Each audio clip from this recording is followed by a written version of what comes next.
Hello, guys. My name is Gurleen Kaur. Welcome back to my channel. So as you know ਅਸੀਂ ਆਪਣੀ economy ਦੀ series ਦੇ ਵਿੱਚ discuss ਕਰ ਰਹੇ ਸੀਗੇ ਅਬਾਊਟ ਡਿਜੀਟਲ ਟ੍ਰਾਂਜੈਕਸ਼ਨਸ, ਜਿਸ ਦੇ ਬਾਰੇ ਅਸੀਂ ਵੇਖਿਆ ਸੀ। ਅਤੇ ਅਸੀਂ ਹੋਰ ਵੀ ਬਹੁਤ ਸਾਰੇ ਟੋਪਿਕਸ 'ਤੇ ਡਿਸਕਸ ਕੀਤਾ ਸੀ ਡਿਜੀਟਲ ਟ੍ਰਾਂਜੈਕਸ਼ਨਸ ਦੇ ਰਿਲੇਟਿਡ। ਸੋ ਜੋ ਨਿਊ ਕਮਰਸ ਨੇ ਉਹਨਾਂ ਨੂੰ ਮੈਂ ਦੱਸ ਦੇਵਾਂ ਕਿ ਮੈਂ ਜੋ ਹੈ ਇਹ ਚੈਨਲ ਜੋ ਸਟਾਰਟ ਕੀਤਾ ਹੈ ਉਹ ਐਕਸਕਲੂਸਿਵਲੀ ਉਹ ਬੱਚਿਆਂ ਲਈ ਸਟਾਰਟ ਕੀਤਾ ਹੈ ਜੋ ਕਿ IAS ਜਾਂ ਕਿਸੇ ਵੀ specially Punjab government state government exams ਦੀ ਤਿਆਰੀ ਕਰ ਰਹੇ ਨੇ। ਅਤੇ ਉਸ ਦੇ ਵਿੱਚ ਮੈਂ ਹਜੇ ਜੋ ਹੈ ਉਹ ਮਾਡਰਨ ਹਿਸਟਰੀ ਅਤੇ ਇਕੋਨਮੀ ਦੀ ਸੀਰੀਜ਼ ਜੋ ਹੈ ਉਹ ਸਟਾਰਟ ਕੀਤੀ ਹੈ। ਅਤੇ ਤੁਸੀਂ ਚੈੱਕ ਕਰ ਸਕਦੇ ਹੋ, ਉਹ ਸਾਰਾ ਕੁਛ IAS ਦੇ ਸਿਲੇਬਸ ਦੇ ਅਕੋਰਡਿੰਗ ਹੀ ਮੈਂ ਸਾਰਾ ਕੁਛ ਜੋ ਹੈ ਸਲਾਈਡਸ ਵਗੈਰਾ ਬਣਾਈਆਂ ਨੇ। ਅਤੇ ਆਉਣ ਵਾਲੇ ਟਾਈਮ 'ਚ ਅਗਰ ਮੈਨੂੰ ਅੱਛਾ ਰਿਸਪੌਂਸ ਮਿਲਿਆ ਦੈਨ ਮੈਂ geography, ethics, disaster management, polity, ਇਹਨਾਂ 'ਤੇ ਪੋਲੀਟੀ ਅਤੇ ਇੱਕ ਜੋਗਰਾਫੀ, ਇਹਨਾਂ ਦੇ ਤਾਂ ਮੈਂ ਜ਼ਰੂਰ ਲੈਕਚਰਸ ਲਵਾਂਗੀ ਹੀ ਲਵਾਂਗੀ। ਬਟ ਹੋਰ ਅਗਰ ਮੈਨੂੰ ਟਾਈਮ ਰਿਹਾ, ਠੀਕ ਹੈ, ਬਿਕੋਜ਼ ਮੈਨੂੰ ਸਾਰਾ ਕੰਮ ਜੋ ਹੈ ਇਕੱਲੇ ਨੂੰ ਹੀ ਕਰਨਾ ਪੈਂਦਾ, ਸਲਾਈਡਸ ਵਗੈਰਾ ਬਣਾਉਣੀਆਂ, ਲੈਕਚਰਸ ਰਿਕਾਰਡ ਕਰਨੇ, so things will take time. But ਹੌਲੀ ਹੌਲੀ ਕਰਕੇ ਮੈਂ ਸਾਰਾ ਜੋ ਸਿਲੇਬਸ ਹੈ ਉਹ ਤੁਹਾਡਾ ਪ੍ਰੀਲਿਮਸ ਦਾ ਕਵਰ ਅਪ ਕਰਵਾ ਦਾਂਗੀ, ਠੀਕ ਹੈ। So let's get ਸਟਾਰਟਿਡ। ਸੋ ਅਸੀਂ ਹੁਣ ਬੈਂਕਿੰਗ ਬਾਰੇ ਸਟਾਰਟ ਕਰਨ ਲੱਗੇ ਹਾਂ। ਬੈਂਕਿੰਗ ਸਟਾਰਟ ਕਰਨ ਤੋਂ ਪਹਿਲਾਂ ਮੈਂ ਨਾ ਇੱਕ ਦੋ ਕੁਐਸਚਨਜ਼ ਇੱਥੇ ਰੱਖੇ ਹੋਏ ਨੇ ਜੋ ਤੁਸੀਂ ਇੱਕ ਵਾਰ ਦੇਖ ਸਕਦੇ ਹੋ। ਇਹ UPSC ਦੇ ਸਿਲੇਬਸ ਦੇ ਵਿੱਚ ਆ ਰੱਖੇ ਨੇ ਔਰ ਇਹ ਟੌਪਿਕ ਜੋ ਹੈ ਕੋਰ ਬੈਂਕਿੰਗ ਸੋਲਿਊਸ਼ਨ, ਇਹ ਮੈਂ ਆਲਰੇਡੀ ਕਵਰ ਕਰਵਾ ਚੁੱਕੀ ਹਾਂ ਆਪਣੀ ਪ੍ਰੀਵੀਅਸ ਵੀਡੀਓਜ਼ ਦੇ ਵਿੱਚ। ਸੋ ਆਈ ਹੋਪ ਤੁਹਾਨੂੰ ਇਸ ਦਾ ਆਨਸਰ ਪਤਾ ਹੋਊਗਾ। ਇੱਕ ਵਾਰ ਮੈਂ ਕੁਐਸਚਨ ਪੜ੍ਹ ਲੈਂਦੀ ਹਾਂ। The term core banking solution is sometimes such seen in the news, which of the following statement best describe this term. So core banking solution ਜੋ ਵਰਡ ਹੈ, ਇਹ ਟਰਮ ਜੋ ਹੈ ਤੁਸੀਂ ਨਿਊਜ਼ 'ਚ ਕਾਫੀ ਵਾਰ ਵੇਖੀ ਹੋਊਗੀ। ਤਾਂ ਨੀਚੇ ਤੁਹਾਨੂੰ 3 ਆਪਸ਼ਨਸ ਦੇ ਰੱਖੇ ਨੇ, ਉਨ ਤਿੰਨੋਂ ਆਪਸ਼ਨਸ 'ਚ ਤੁਸੀਂ ਦੱਸਣਾ ਹੈ ਕਿ ਕਿਹੜੀ ਟਰਮ ਜਿਹੜੀ ਹੈ ਇਸਨੂੰ ਬੈਸਟ ਡਿਸਕ੍ਰਾਈਬ ਕਰਦੀ ਹੈ ਕੋਰ ਬੈਂਕਿੰਗ ਸੋਲਿਊਸ਼ਨ ਨੂੰ। ਸੋ ਫਸਟ ਤੁਸੀਂ ਇੱਕ ਵਾਰ ਰੀਡ ਕਰੋ, ਮੈਂ ਤੁਹਾਨੂੰ 10 ਸੈਕਿੰਡ ਦਿੰਦੀ ਹਾਂ ਅਤੇ ਤੁਸੀਂ ਮੈਨੂੰ ਦੱਸਣਾ ਆਨਸਰ ਕੀ ਹੈ। ਲਾਈਕ ਤੁਸੀਂ ਸੋਚ ਸਕਦੇ ਹੋ, ਤੁਸੀਂ ਮੈਨੂੰ ਦੱਸੋਗੇ ਤਾਂ ਨਹੀਂ ਕਿਉਂਕਿ ਲਾਈਵ ਤਾਂ ਚੱਲ ਨਹੀਂ ਰਿਹਾ, ਮੈਂ ਲੈਕਚਰ ਰਿਕਾਰਡ ਕਰਦੀ ਹਾਂ। ਬਟ ਸਟਿਲ ਤੁਸੀਂ ਸੋਚੋ, ਪੜ੍ਹੋ, ਇੱਕ ਵਾਰ ਦੇਖੋ, ਫਿਰ ਮੈਂ ਆਨਸਰ ਦੱਸਦੀ ਹਾਂ ਤੁਹਾਨੂੰ ਇਸਦਾ ਕੀ ਹੈ। ਵੈਸੇ ਮੈਂ ਚਲੋ ਪੜ੍ਹ ਦਿੰਦੀ ਹਾਂ। ਪਹਿਲਾ ਇਹ ਹੈ ਕਿ ਇੱਕ ਨੈਟਵਰਕ ਹੈ, ਠੀਕ ਹੈ, ਜਿਸ 'ਚ ਜੋ ਬੈਂਕ ਬ੍ਰਾਂਚਿਸ ਹੁੰਦੀਆਂ ਨੇ ਉਹ ਆਪਸ ਦੇ ਵਿੱਚ ਕਨੈਕਟ ਹੁੰਦੀਆਂ ਨੇ ਤਾਂ ਕਿ ਜੋ ਕਸਟਮਰ ਹੈ ਉਹ ਆਪਣਾ ਅਕਾਊਂਟ ਓਪਰੇਟ ਕਰ ਸਕੇ, ਚਲਾ ਸਕੇ ਉਸ ਪਰਟੀਕੂਲਰ ਬੈਂਕ ਦੀ ਕਿਸੇ ਵੀ ਬ੍ਰਾਂਚ ਤੋਂ, ਠੀਕ ਹੈ, ਨੋ ਮੈਟਰ ਕਿ ਅਕਾਊਂਟ ਕਿਹੜੇ ਬ੍ਰਾਂਚ ਦੇ ਵਿੱਚ ਖੁੱਲ੍ਹਵਾਇਆ, ਠੀਕ ਹੈ। ਦੂਸਰਾ ਇਹ ਹੈ ਕਿ ਇਹ ਇੱਕ ਐਫਰਟ ਸੀ ਜੋ ਕਿ RBI ਨੇ ਲਿੱਤਾ ਸੀਗਾ ਤਾਂ ਕਿ RBI ਦਾ ਕੰਟਰੋਲ ਰਹਿ ਸਕੇ ਕਮਰਸ਼ੀਅਲ ਬੈਂਕਸ ਦੇ ਉੱਪਰ ਥਰੂ ਕੰਪਿਊਟਰਾਈਜੇਸ਼ਨ, ਠੀਕ ਹੈ। ਤੀਸਰਾ ਇਹ ਹੈ ਕਿ ਇੱਕ ਡਿਟੇਲਡ ਪ੍ਰੋਸੀਜਰ ਹੈ ਜਿਸ ਦੇ ਥਰੂ ਜੋ ਬੈਂਕ ਹੈ ਜਿਨ੍ਹਾਂ ਦੀ ਕਾਫੀ ਜ਼ਿਆਦਾ NPA ਹੈ, ਠੀਕ ਹੈ, ਉਹ ਜੋ ਹੈ ਕੋਈ ਦੂਸਰਾ ਬੈਂਕ ਲੈ ਸਕੇ, ਠੀਕ ਹੈ। ਹੁਣ ਤੁਹਾਨੂੰ NPA ਬਾਰੇ ਅਗਰ ਨਹੀਂ ਪਤਾ, ਡੋਂਟ ਵਰੀ, ਆਉਣ ਵਾਲੀ ਅਸੀਂ ਜੋ ਸਾਡੀ ਇਕੋਨਮੀ ਦੀ ਸੀਰੀਜ਼ ਹੈ ਉਸ ਦੇ ਵਿੱਚ ਅਸੀਂ NPA ਬਾਰੇ ਵੀ ਪੜ੍ਹਾਂਗੇ। ਸੋ ਡੋਂਟ ਵਰੀ ਅਬਾਊਟ ਦੈਟ। ਬਾਕੀ ਹੁਣ ਜੋ ਅਸੀਂ ਲੈਕਚਰ ਲਗਾਉਣ ਲੱਗੇ ਹਾਂ ਨਾ, ਇਸ 'ਚ ਅਸੀਂ ਐਸੈਟਸ ਬਾਰੇ ਪੜ੍ਹਾਂਗੇ ਤਾਂ ਉੱਥੇ ਮੈਂ ਤੁਹਾਨੂੰ ਇੱਕ ਓਵਰਵਿਊ ਦੇ ਦਾਂਗੀ ਕਿ NPA ਕੀ ਹੁੰਦੇ ਆ, ਠੀਕ ਹੈ। ਤਾਂ ਹਜੇ ਲਈ ਚਲੋ ਮੈਂ ਇਸਦਾ ਆਨਸਰ ਦੱਸ ਦਿੰਦੀ ਹਾਂ। ਇਸਦਾ ਆਨਸਰ ਹੈ 1 ਓਨਲੀ, ਠੀਕ ਹੈ। ਇੱਥੇ ਇੱਕ ਸੈਕਿੰਡ, ਇਸਦਾ ਆਨਸਰ ਹੈ 1 only. Actually core banking solution ਕੀ ਹੁੰਦਾ, ਵੈਸੇ ਤਾਂ ਮੈਂ ਆਪਣੀ ਪੁਰਾਣੀ ਵੀਡੀਓ 'ਚ ਦੱਸ ਚੁੱਕੀ ਹਾਂ, ਬਟ ਮੈਂ ਇੱਕ ਵਾਰ ਫਿਰ ਉਰੇ ਦੱਸ ਦਿੰਦੀ ਹਾਂ। ਕੋਰ ਬੈਂਕਿੰਗ ਸੋਲਿਊਸ਼ਨ ਦੇ ਵਿੱਚ ਕੀ ਹੁੰਦਾ ਹੈ ਕਿ ਮੰਨ ਲਓ ਕਿਸੇ ਬੰਦੇ ਨੇ ਕਿਸੇ ਜਗ੍ਹਾ 'ਤੇ ਆਪਣਾ ਅਕਾਊਂਟ ਖੁੱਲ੍ਹਵਾਇਆ, ਮਤਲਬ ਜਿੱਥੇ ਉਹ ਰਹਿੰਦਾ ਹੈ, ਮੰਨ ਲਓ ਕੋਈ ਕੋਲਕਾਤਾ ਦਾ ਬੰਦਾ ਹੈ, ਉਸਨੇ ਕੋਲਕਾਤਾ ਦੇ ਆਪਣੇ ਏਰੀਆ ਦੀ ਜੋ ਬ੍ਰਾਂਚ ਹੈ, ਮੰਨ ਲਓ ਕਿ ਚਲੋ ਲਗਾ ਲਓ ਪੰਜਾਬ ਦਾ ਬੰਦਾ ਹੈ, ਠੀਕ ਹੈ।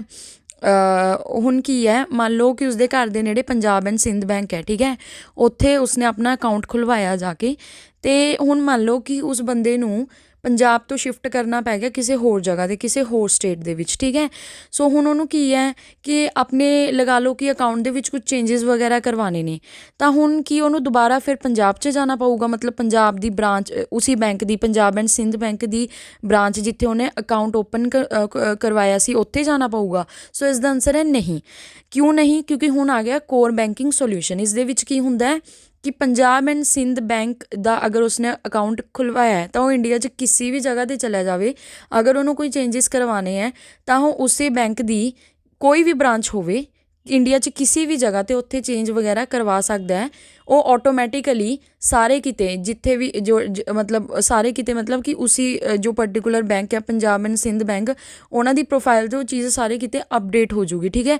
ਉਸਨੂੰ ਆਪਣੇ ਉਸੀ ਏਰੀਆ ਦੀ ਜਿੱਥੇ ਉਹਨੇ ਅਕਾਊਂਟ ਖੁਲਵਾਇਆ ਸੀ ਉੱਥੇ ਜਾਣ ਦੀ ਉਸਨੂੰ ਜ਼ਰੂਰਤ ਨਹੀਂ ਪਊਗੀ। So it is all possible due to core banking solution. So I hope ਤੁਹਾਨੂੰ ਇਹ ਚੀਜ਼ ਸਮਝ 'ਚ ਆ ਗਈ ਹੋਊਗੀ। ਹੁਣ ਅਸੀਂ ਚੱਲਦੇ ਹਾਂ ਅੱਗੇ। ਅੱਗੇ ਹੈਗੇ ਹੈ ਤੁਹਾਡਾ which one of the following links all the ATM in India. ਦੇਖੋ ਅਸੀਂ ਇਸ ਦੇ ਬਾਰੇ ਵੀ ਪਹਿਲਾਂ ਪੜ੍ਹ ਚੁੱਕੇ ਹਾਂ, ਸੋ ਮੈਂ ਤੁਹਾਨੂੰ ਥੋੜ੍ਹਾ ਟਾਈਮ ਦਿੰਦੀ ਹਾਂ, ਤੁਸੀਂ ਦੱਸੋ, ਸੋਚੋ, ਫਿਰ ਮੈਨੂੰ ਆਨਸਰ ਕਰਿਓ। ਹਾਂਜੀ, ਇਸ ਦਾ ਆਨਸਰ ਹੈ ਕਿ ਇੰਡੀਆ ਦੇ ਵਿੱਚ ਜਿੰਨੇ ਵੀ ATMs ਨੇ, ਠੀਕ ਹੈ, ਲਾਈਕ ਅਗਰ ਮੰਨ ਲਓ ਕਿ ਤੁਹਾਡੇ ਕੋਲ ਕਿਸੇ ਬੈਂਕ ਦਾ ਕਾਰਡ ਹੈ, ਮੰਨ ਲਓ ਤੁਹਾਡੇ ਕੋਲ ICICI ਬੈਂਕ ਦਾ ਕਾਰਡ ਹੈ, ਠੀਕ ਹੈ। ਹੁਣ ਤੁਸੀਂ ATM 'ਚੋਂ ਪੈਸੇ ਕਢਵਾਉਣੇ ਹੈ।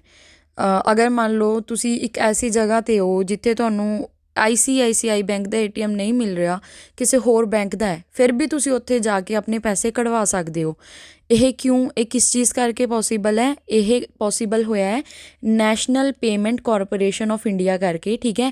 ਇਹੀ ਜੋ ਇੰਡੀਆ ਦੇ ਸਾਰੇ ATMs ਹੈ ਉਸ ਨੂੰ ਕੀ ਕਰਕੇ ਰੱਖਦੀ ਹੈ, ਲਿੰਕ ਕਰਕੇ ਰੱਖਦੀ ਹੈ। ਔਰ ਇਸ ਬਾਰੇ ਵੀ ਮੈਂ ਆਪਣੇ ਪਿਛਲੇ ਜੋ ਚੈਪਟਰਸ ਹੈ ਅਸੀਂ ਉਹਨਾਂ ਦੇ ਵਿੱਚ ਡਿਸਕਸ ਕਰ ਚੁੱਕੇ ਹਾਂ।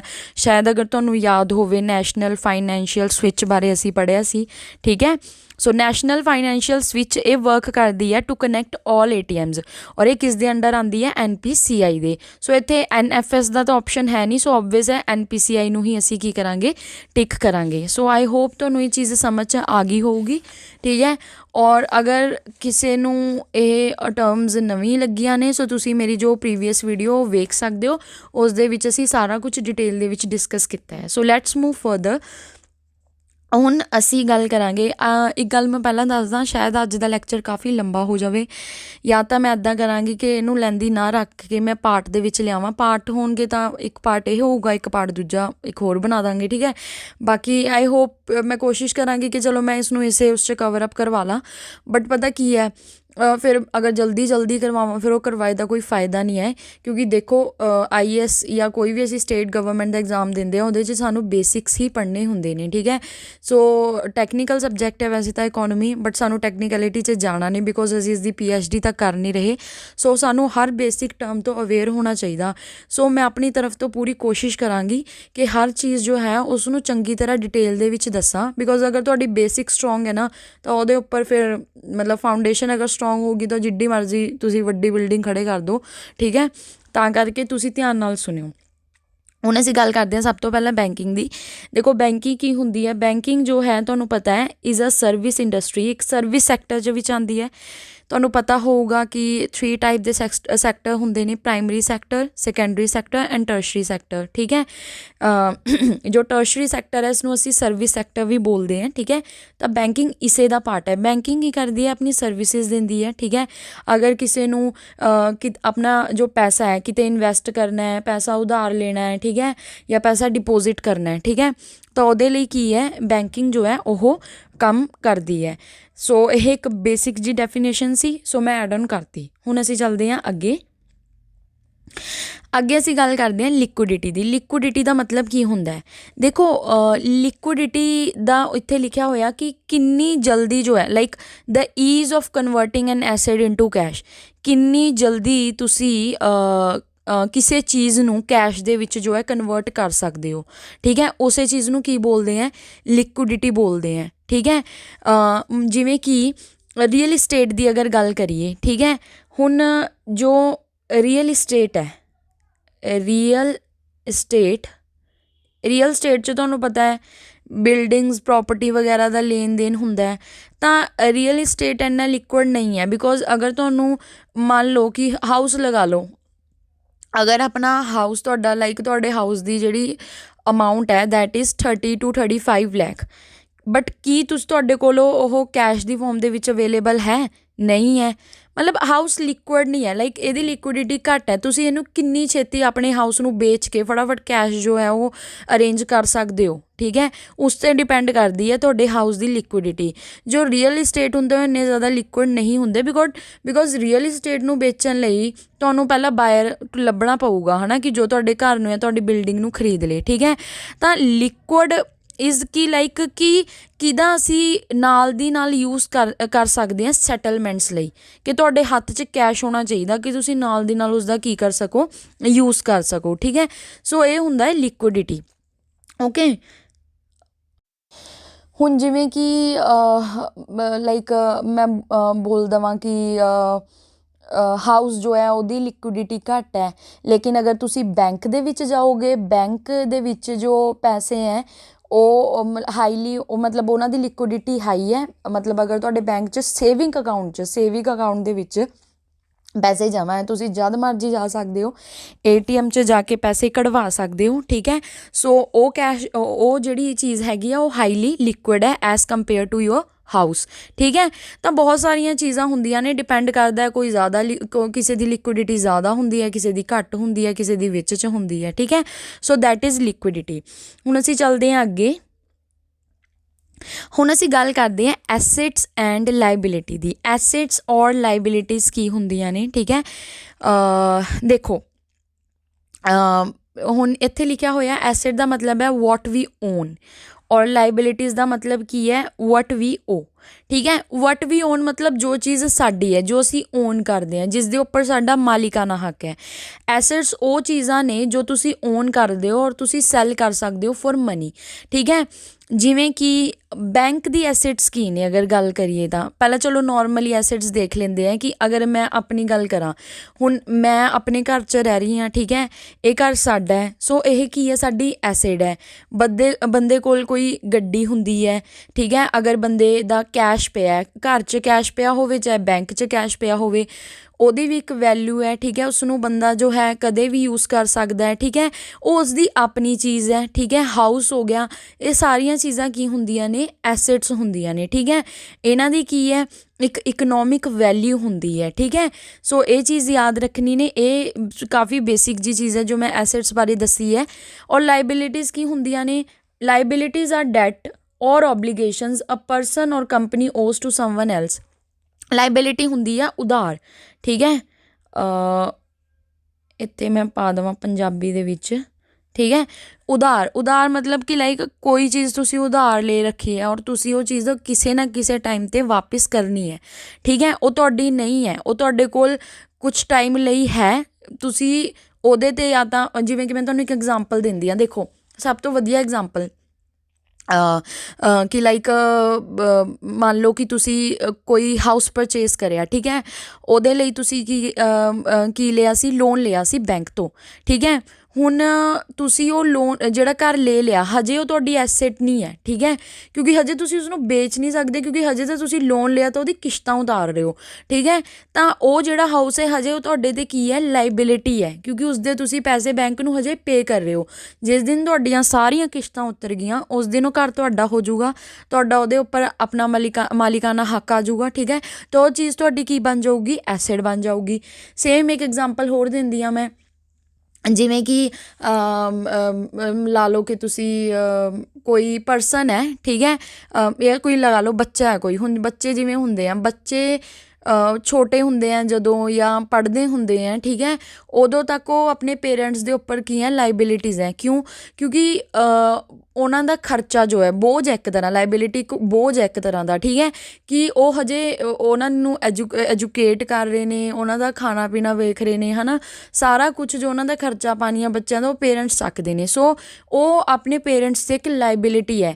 ਲੇਕਿਨ ਉਹੀ ਬੱਚਾ ਅੱਗੇ ਜਾ ਕੇ ਉਸੀ ਐਜੂਕੇਸ਼ਨ ਨੂੰ ਯੂਜ਼ ਕਰਕੇ ਇੱਕ ਅੱਛੀ ਜੋਬ ਕਰੂਗਾ, अच्छी इनकम अर्न ਕਰੂਗਾ, ਠੀਕ ਹੈ, ਫਿਰ ਆਪਣੇ ਪੇਰੈਂਟਸ ਦੀ ਸੇਵਾ ਕਰੂਗਾ। ਸੋ ਉਹੀ ਬੱਚਾ ਬਾਅਦ 'ਚ ਕੀ ਬਣ ਸਕਦਾ, ਆਪਣੇ ਪੇਰੈਂਟਸ ਲਈ ਇੱਕ ਐਸੈਟ ਬਣ ਸਕਦਾ, ਠੀਕ ਹੈ। ਮਤਲਬ ਜੋ ਵੀ ਉਹਨਾਂ ਨੇ ਸਾਰੀ ਜ਼ਿੰਦਗੀ ਉਹਦੇ 'ਤੇ ਪੈਸਾ ਲਗਾਇਆ, ਹੁਣ ਉਹਦਾ ਟਾਈਮ ਆ ਗਿਆ ਕਿ ਉਹ ਉਸਦਾ ਹੱਕ ਅਦਾ ਕਰੇ, ਠੀਕ ਹੈ। ਸੋ ਇਹ ਵੀ ਇੱਕ ਐਗਜ਼ਾਮਪਲ ਤੁਸੀਂ ਦੇਖ ਸਕਦੇ ਹੋ।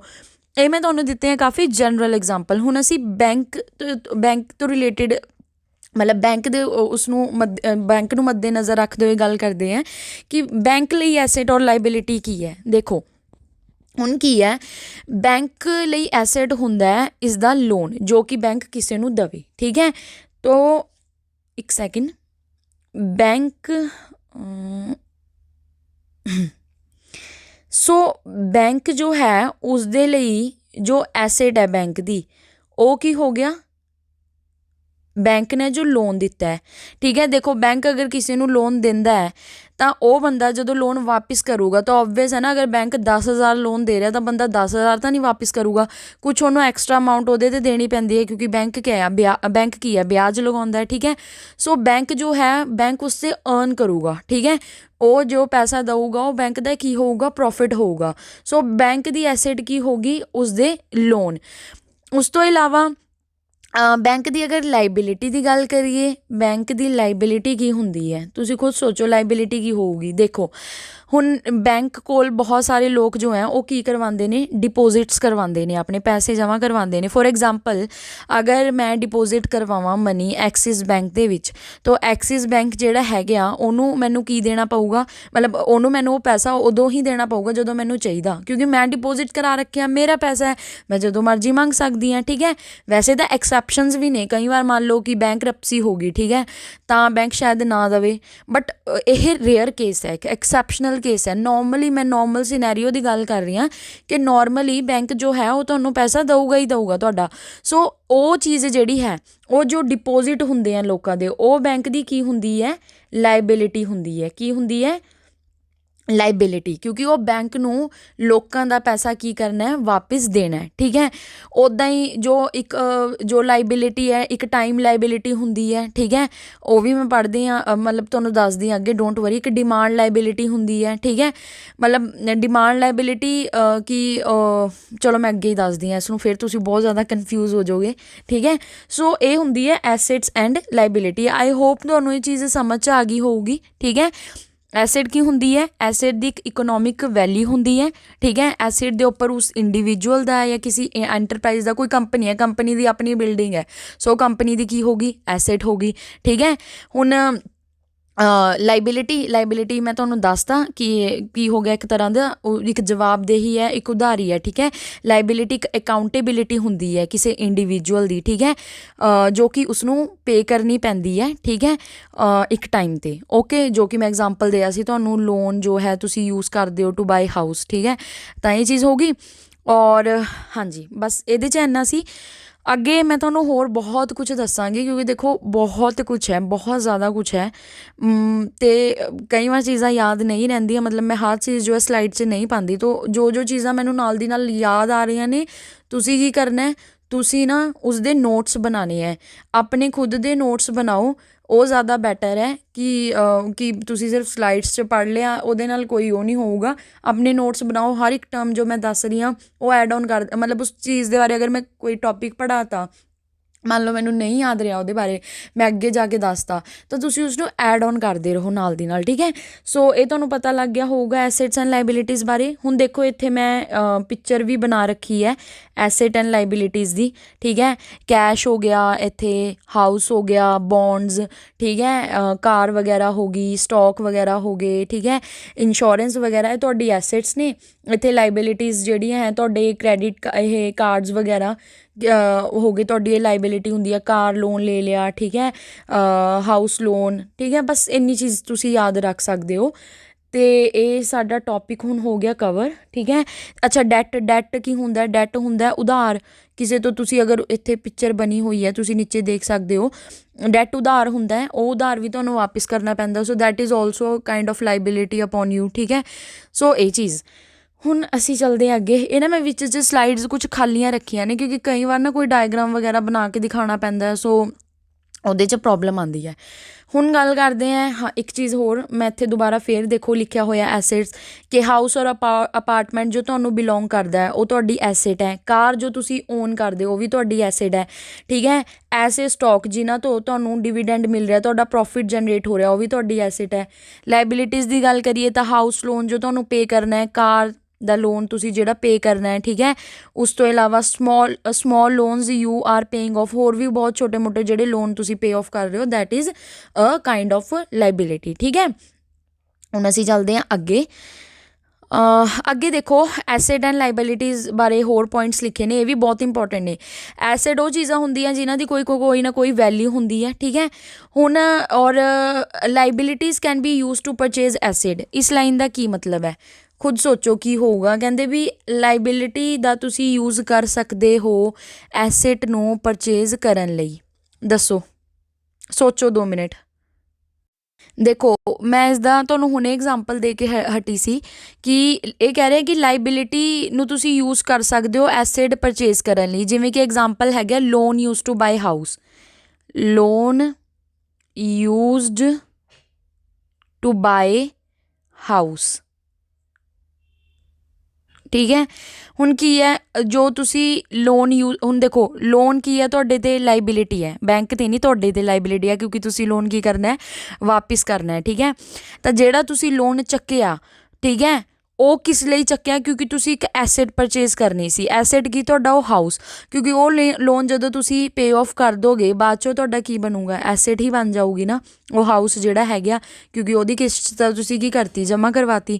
ਸੋ ਇਸ ਲਈ ਲਾਇਬਿਲਿਟੀਜ਼ ਨੂੰ ਯੂਜ਼ ਕਰ ਸਕਦੇ ਹਾਂ ਟੂ ਪਰਚੇਜ਼ ਐਸੇਟਸ, ਠੀਕ ਹੈ। ਐਸੇਟਸ ਕੀ ਹੋ ਗਿਆ, ਬਿਜ਼ਨਸ ਓਨਸ ਦੋਜ਼ ਆਈਟਮ, ਕੋਈ ਵੀ ਇੰਡੀਵਿਜੂਅਲ ਹੈ ਉਹਦਾ ਆਪਣਾ ਘਰ, ਕਾਰ ਜਾਂ ਬਿਜ਼ਨਸ ਹੋ ਗਿਆ ਕੋਈ, ਉਹਦੀ ਆਪਣੀ ਬਿਲਡਿੰਗ ਵਗੈਰਾ, ਠੀਕ ਹੈ। ਰਿਲਾਇੰਸ ਵਾਲਿਆਂ ਦੀ ਮੰਨ ਲਓ ਕਿ ਆਪਣੀ ਜੋ ਬਿਲਡਿੰਗਸ ਵਗੈਰਾ ਨੇ, ਜੋ ਆਪਣੇ ਇੰਡਸਟਰੀਜ਼ ਵਗੈਰਾ ਨੇ, ਉਹਨਾਂ ਦੀ ਐਸੇਟਸ ਹੋ ਗਈ, ਠੀਕ ਹੈ।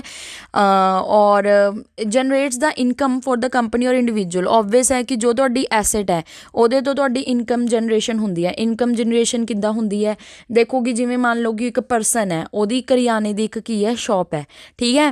ਹੁਣ ਉਹਦੀ ਕਰਿਆਨਾ ਦੀ ਸ਼ੌਪ ਹੈ, ਆਪਣੀ ਸ਼ੌਪ ਹੈ, ਉੱਥੇ ਉਹ ਕੀ ਕਰ ਰਿਹਾ, ਸਮਾਨ ਰੱਖ ਰਿਹਾ ਅਤੇ ਉਹਨੂੰ ਵੇਚ ਰਿਹਾ। ਹੁਣ ਉੱਥੇ ਤੋਂ ਕੀ ਹੋ ਰਿਹਾ, ਉਹਨੂੰ ਪ੍ਰੋਫਿਟ ਹੋ ਰਿਹਾ। ਸੋ ਪ੍ਰੋਫਿਟ ਕਿੱਦਾਂ ਹੋ ਰਿਹਾ ਕਿ ਉਹੀ ਕੀ ਸਮਾਨ ਵੇਚ ਕੇ ਉਹਦੀ ਇਨਕਮ ਜਨਰੇਟ ਹੋ ਰਹੀ ਹੈ। ਸੋ ਉਹ ਕਿਸ ਦੇ ਥਰੂ ਹੋਈ, ਐਸੇਟਸ ਦੇ ਥਰੂ, ਕਿਉਂਕਿ ਉਹ ਦੁਕਾਨ ਉਹਦੀ ਇੱਕ ਕੀ ਸੀ, ਐਸੇਟ ਸੀਗੀ, ਠੀਕ ਹੈ।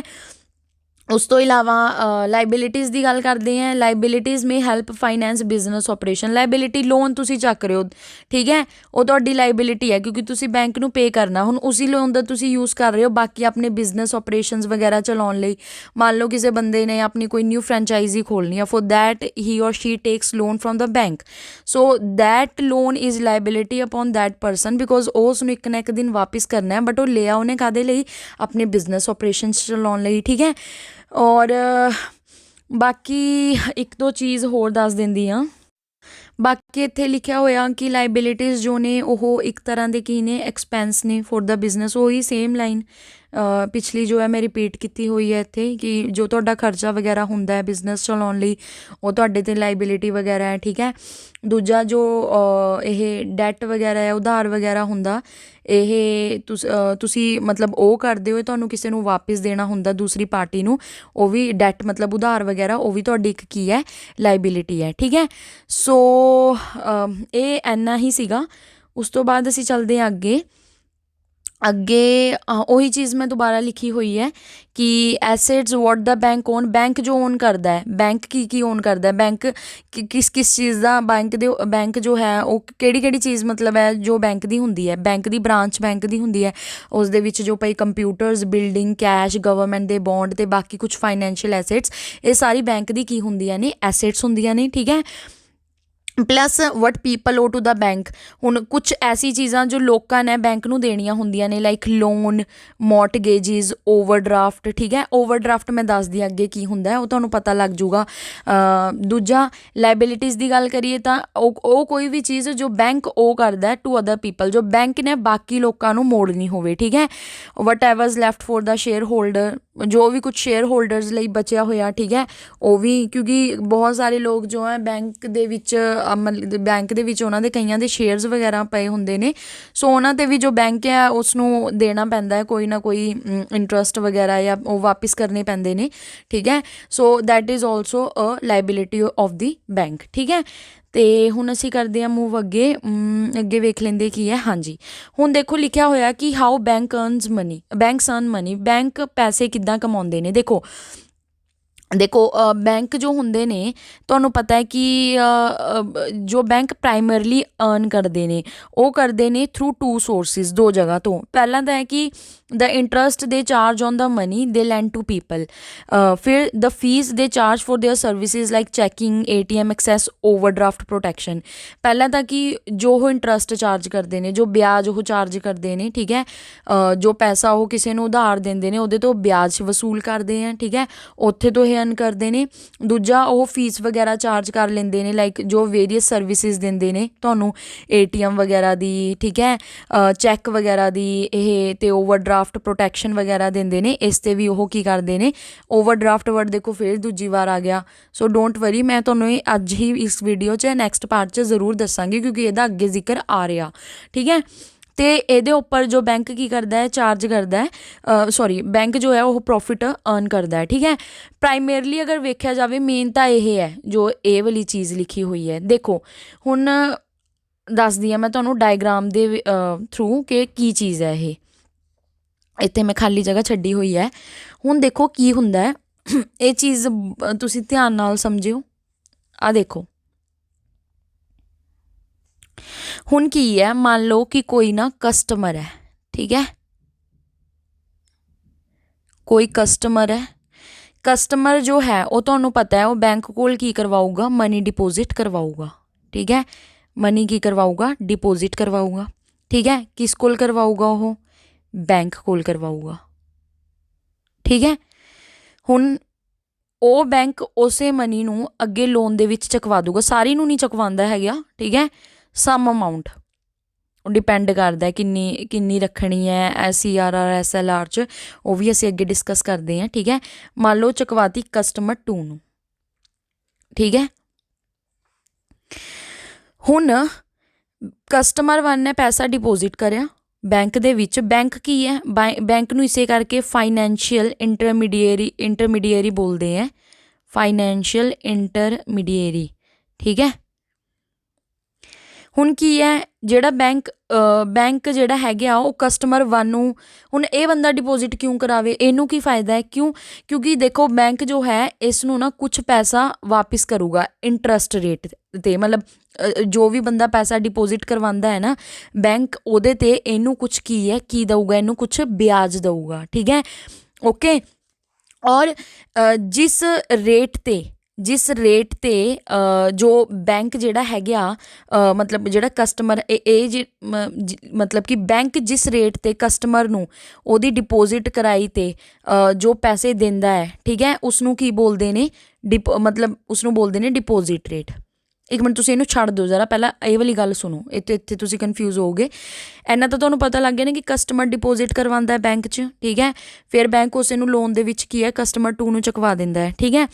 ਜੋ ਬੈਂਕ ਹੈ ਉਹ ਕਸਟਮਰ 1 ਨੂੰ ਕੀ ਦਊਗਾ, ਵਿਆਜ ਦਊਗਾ, ਠੀਕ ਹੈ, ਜਿਸ ਨੂੰ ਅਸੀਂ ਕੀ ਬੋਲਦੇ ਹਾਂ, ਡਿਪੋਜ਼ਿਟ ਰੇਟ ਬੋਲਦੇ ਹਾਂ, ਮਤਲਬ ਜਿਸ ਅਮਾਊਂਟ 'ਤੇ ਦਊਗਾ, ਠੀਕ ਹੈ, ਜਿਸ ਰੇਟ 'ਤੇ ਦਊਗਾ ਉਸ ਨੂੰ ਬੋਲੂਗੇ ਡਿਪੋਜ਼ਿਟ ਰੇਟ।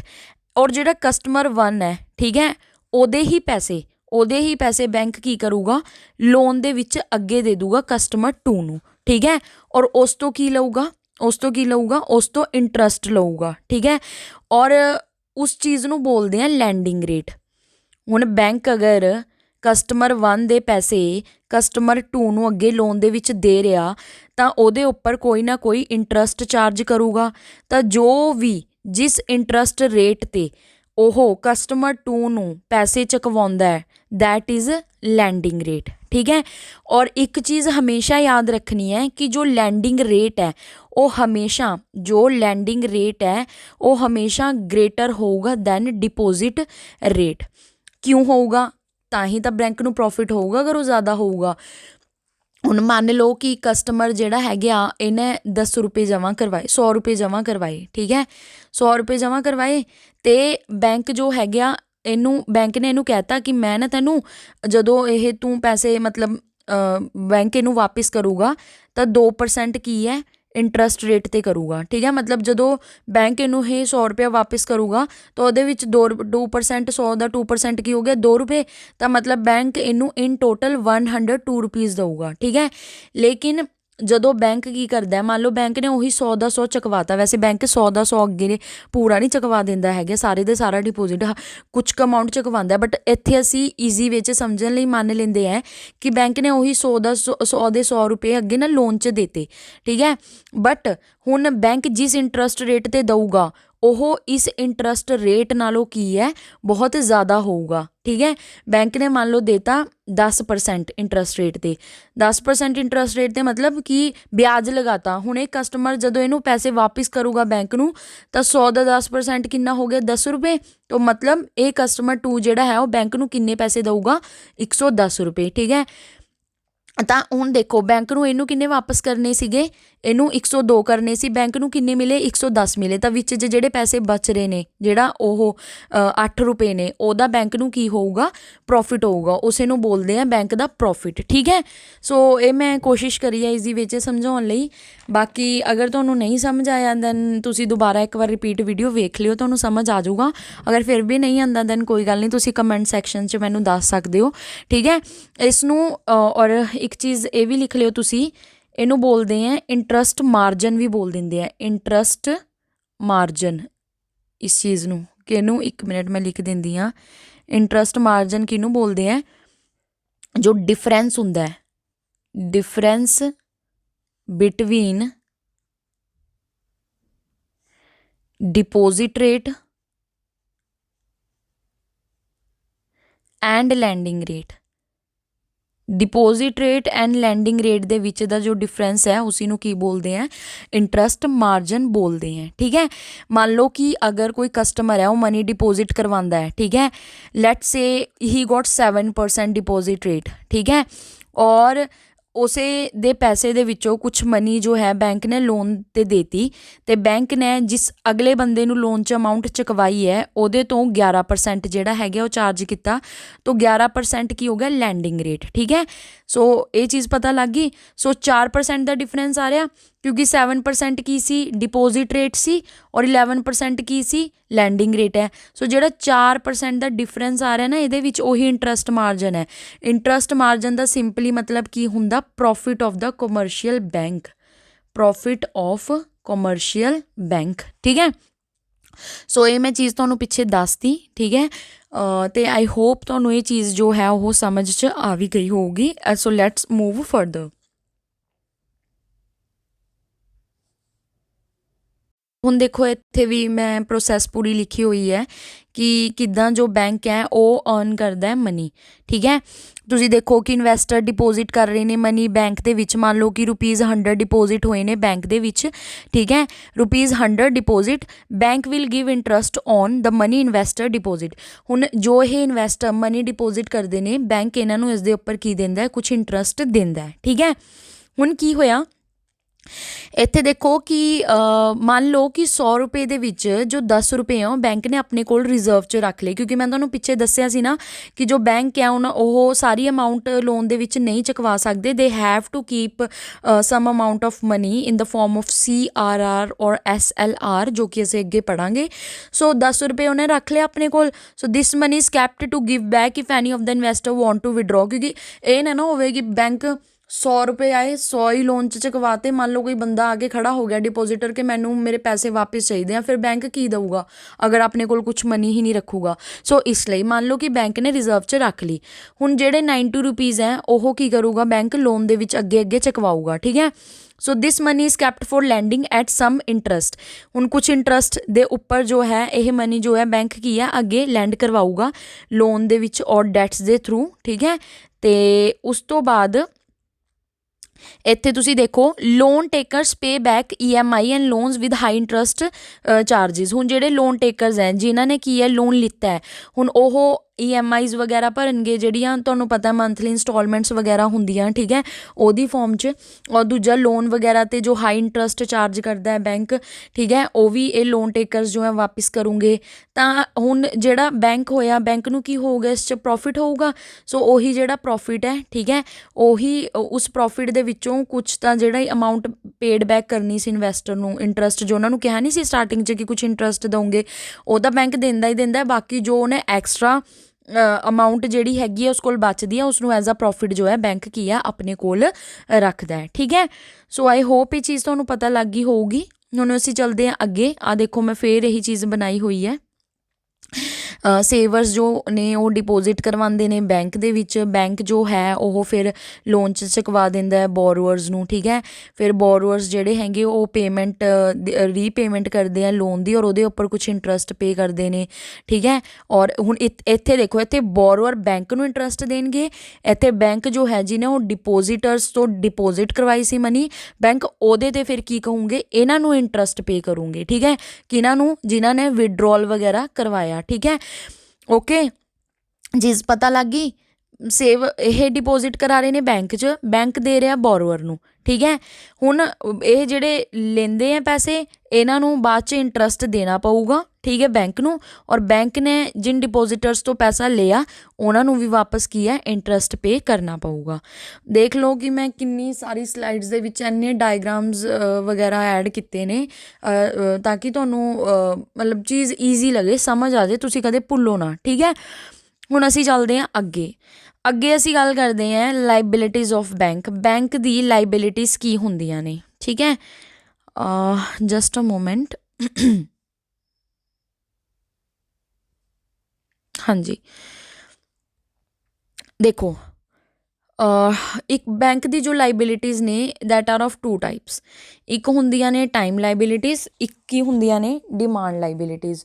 ਹੁਣ ਜੋ ਟਾਈਮ ਲਾਇਬਿਲਿਟੀਜ਼ ਨੇ ਉਹ ਹੁੰਦੀਆਂ ਨੇ 2 ਤਰ੍ਹਾਂ ਦੀਆਂ, ਠੀਕ ਹੈ। ਇੱਕ ਨੂੰ ਬੋਲਦੇ ਹੈ ਫਿਕਸਡ ਡਿਪੋਜ਼ਿਟ, ਇੱਕ ਨੂੰ ਬੋਲਦੇ ਹੈ ਰੈਕਰਿੰਗ ਡਿਪੋਜ਼ਿਟ, ਠੀਕ ਹੈ।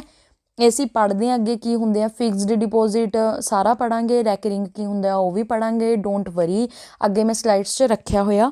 ਅਤੇ ਇੱਕ ਤੁਹਾਡਾ ਡਿਮਾਂਡ ਲਾਇਬਿਲਿਟੀ 'ਚ ਤੁਹਾਡਾ ਆ ਗਿਆ ਕਰੰਟ ਅਕਾਊਂਟ, ਔਰ ਇੱਕ ਆ ਗਿਆ ਸੇਵਿੰਗ ਅਕਾਊਂਟ, ਠੀਕ ਹੈ।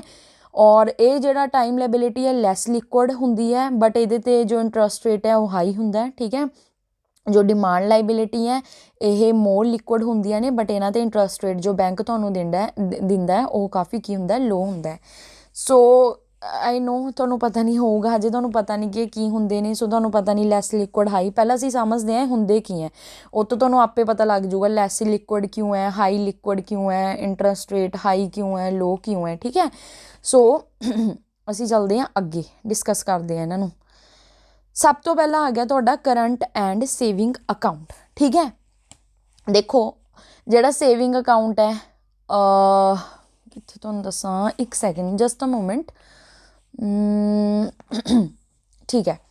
ਦੇਖੋ ਇੱਥੇ ਮੈਂ ਆਈ ਥਿੰਕ ਜ਼ਿਆਦਾ ਪੁਆਇੰਟ ਐਡ ਨਹੀਂ ਕੀਤੇ ਹੋਏ, ਸੋ ਮੈਂ ਤੁਹਾਨੂੰ ਇਸ ਤੋਂ ਜ਼ਿਆਦਾ ਹੀ ਦੱਸਾਂਗੀ, ਡੋਂਟ ਵਰੀ।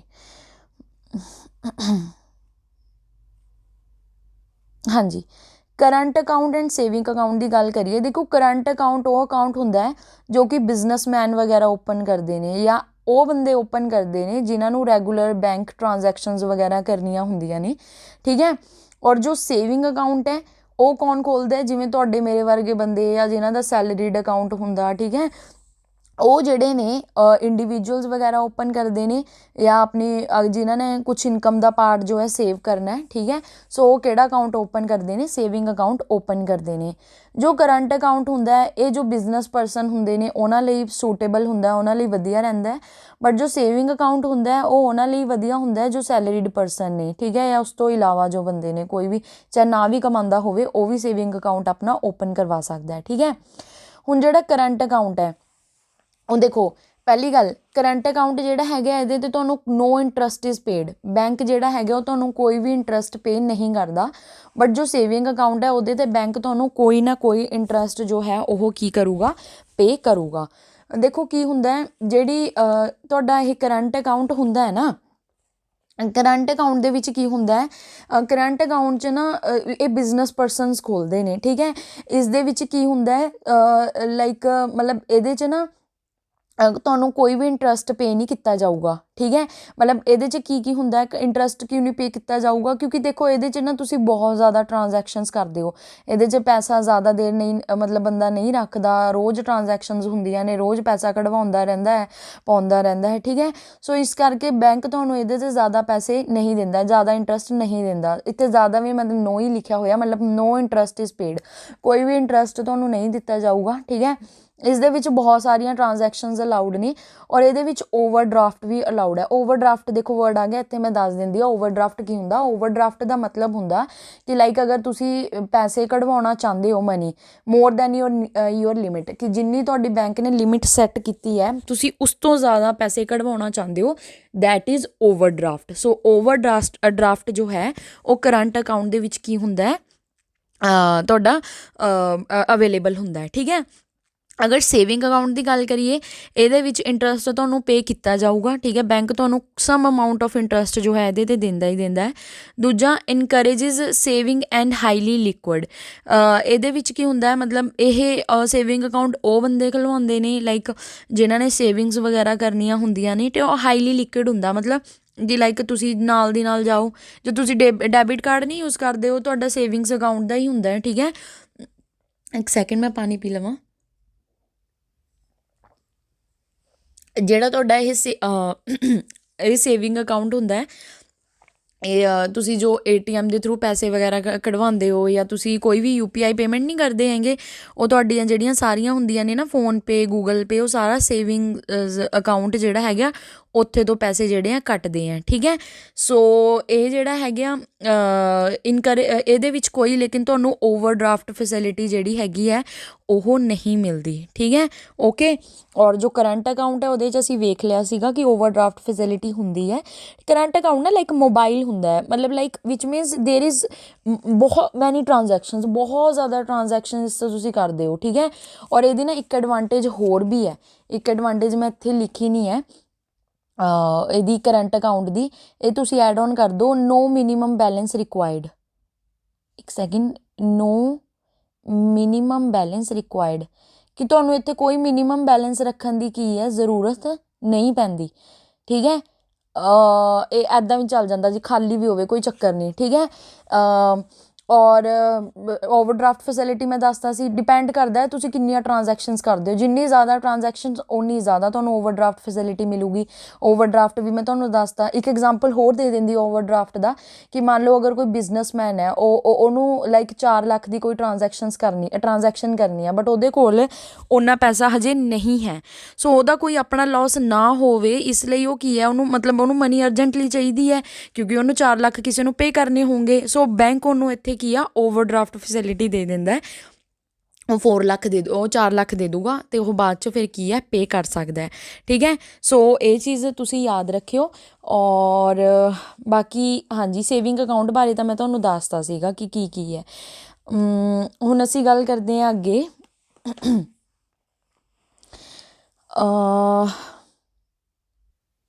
ਹੋਰ ਮੈਂ ਤੁਹਾਨੂੰ ਦੱਸਿਆ ਸੀ ਕੁਛ ਪੁਆਇੰਟਸ ਵਗੈਰਾ, ਮੈਂ ਤੁਹਾਨੂੰ ਐਕਸਟਰਾ ਦੱਸ ਦਿੰਦੀ ਹਾਂ ਕਰੰਟ ਅਕਾਊਂਟ ਸੇਵਿੰਗ ਅਕਾਊਂਟ ਦੇ। ਤੁਸੀਂ ਨਾ ਇਹ ਇੱਕ ਬਣਾ ਲਓ ਇੱਥੇ, ਮੈਂ ਤੁਹਾਨੂੰ ਕੁਛ ਪੁਆਇੰਟਸ ਦੱਸਦੀ ਹਾਂ, ਤੁਸੀਂ ਐਡ ਕਰ ਲਓ ਕਰੰਟ ਅਕਾਊਂਟ ਦੇ ਔਰ ਸੇਵਿੰਗ ਅਕਾਊਂਟ ਦੇ।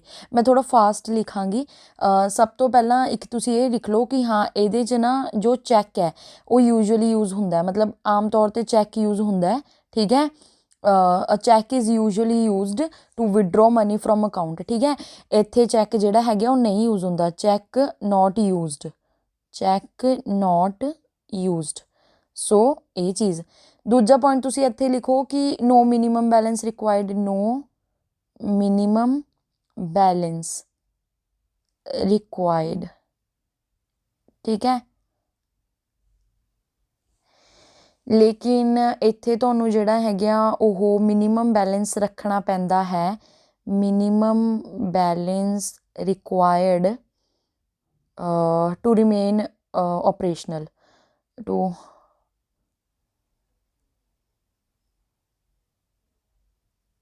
ਟੂ ਰਿਮੇਨ ਅਕਾਊਂਟ ਆਪਰੇਸ਼ਨਲ, ਕਿ ਅਕਾਊਂਟ ਚੱਲਦਾ ਰਹੇ, ਆਪਰੇਸ਼ਨਲ ਰਹੇ, ਇਸ ਲਈ ਮਿਨੀਮਮ ਬੈਲੈਂਸ ਤੁਹਾਨੂੰ ਇੱਥੇ ਰੱਖਣਾ ਪਊਗਾ। ਦੂਜਾ ਤੁਸੀਂ ਇਹ ਲਿਖ ਲਓ ਇੱਥੇ कि any amount of money can be withdrawn any time किसी भी टाइम कढ़वा सकते हो, ठीक है। और एक चीज़ होर लिखो, मैं दोबारा वो कर देंदी हाँ इत्थे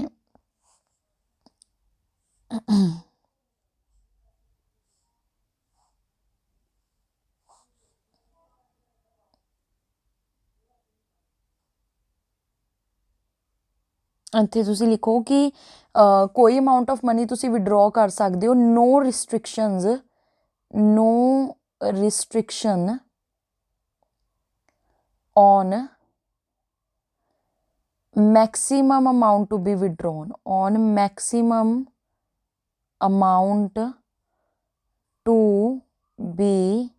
withdrawn ठीक है। किन्नी भी अमाउंट कढ़वा सकते हो तुसी। उस तो बाद सेविंग्स अकाउंट च तुसी लिख लो कि इत्थे जो है frequency of withdrawal may be regulated by the bank policy. Frequency of withdrawal कि किन्ने पैसे तुसी कढ़वा सकते हो, ठीक है, विड्रॉ कर सकते हो, ਉਹਨੂੰ ਰੈਗੂਲੇਟ ਕਰਦਾ ਹੈ ਬੈਂਕ ਦੀ ਆਪਣੀ ਆਪਣੀ ਪੋਲਿਸੀ ਹੁੰਦੀ ਹੈ। May be regulated by the bank policy, ठीक है। अच्छा तो दूजा तुसी इत्थे लिख सकते हो एक कि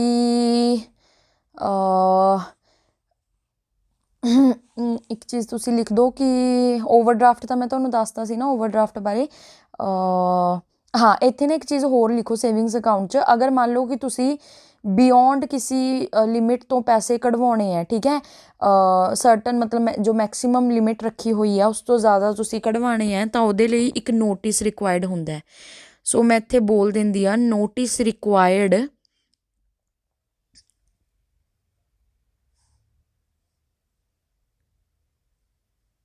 इत्थे ना सेविंग्स अकाउंट च तुसी लिख लो ये notice required in case any wish to withdraw beyond a certain limit, ठीक है। ये चीज़ याद रखियो। तो इत्थे कोई रिस्ट्रिक्शंस नहीं है। दूजा एक लास्ट पॉइंट होर लिख लो, एक second, current account saving account, इस लिख लो कि ओपनड बाय, इनू कौन खुलवांदा है करंट अकाउंट, कोई फर्म होगी बहुत वड्डी, ठीक है, कंपनीज हो गई अपनी डेली ट्रांजैक्शनस लई, ठीक है। तो जो सेविंग अकाउंट है कैन बी ओपनड, इनू कौन खुलवा सकता है, बाय इंडिविजुअली भी खुलवा सकते हो तुसी एंड जॉइंटली भी, ठीक है। बस आई थिंक इन्ने ही पॉइंट बन रहे सी, ठीक है। और हाँ एक चीज़ होर लिख लो, देखो अगर पॉइंट ना जिन्ने ज़्यादा याद रखोगे उतना ज़्यादा बेटर है, क्योंकि स्टेट गवर्नमेंट एग्ज़ाम हो गया या कोई यूपीएससी हो गया, कोई भी पॉइंट तो कुछ भी दे देंगे, ठीक है। So I don't want to miss anything. ਤਾਂ ਤੁਸੀਂ ਇਹ ਵੀ ਐਡ ਕਰ ਲਓ ਕਿ ਇਹਦੇ ਵਿੱਚ ਨਾ ਤੁਹਾਡਾ ਜਿਹੜਾ ਕਰੰਟ ਅਕਾਊਂਟ ਹੈ, ਠੀਕ ਹੈ, ਇੱਕ second, current account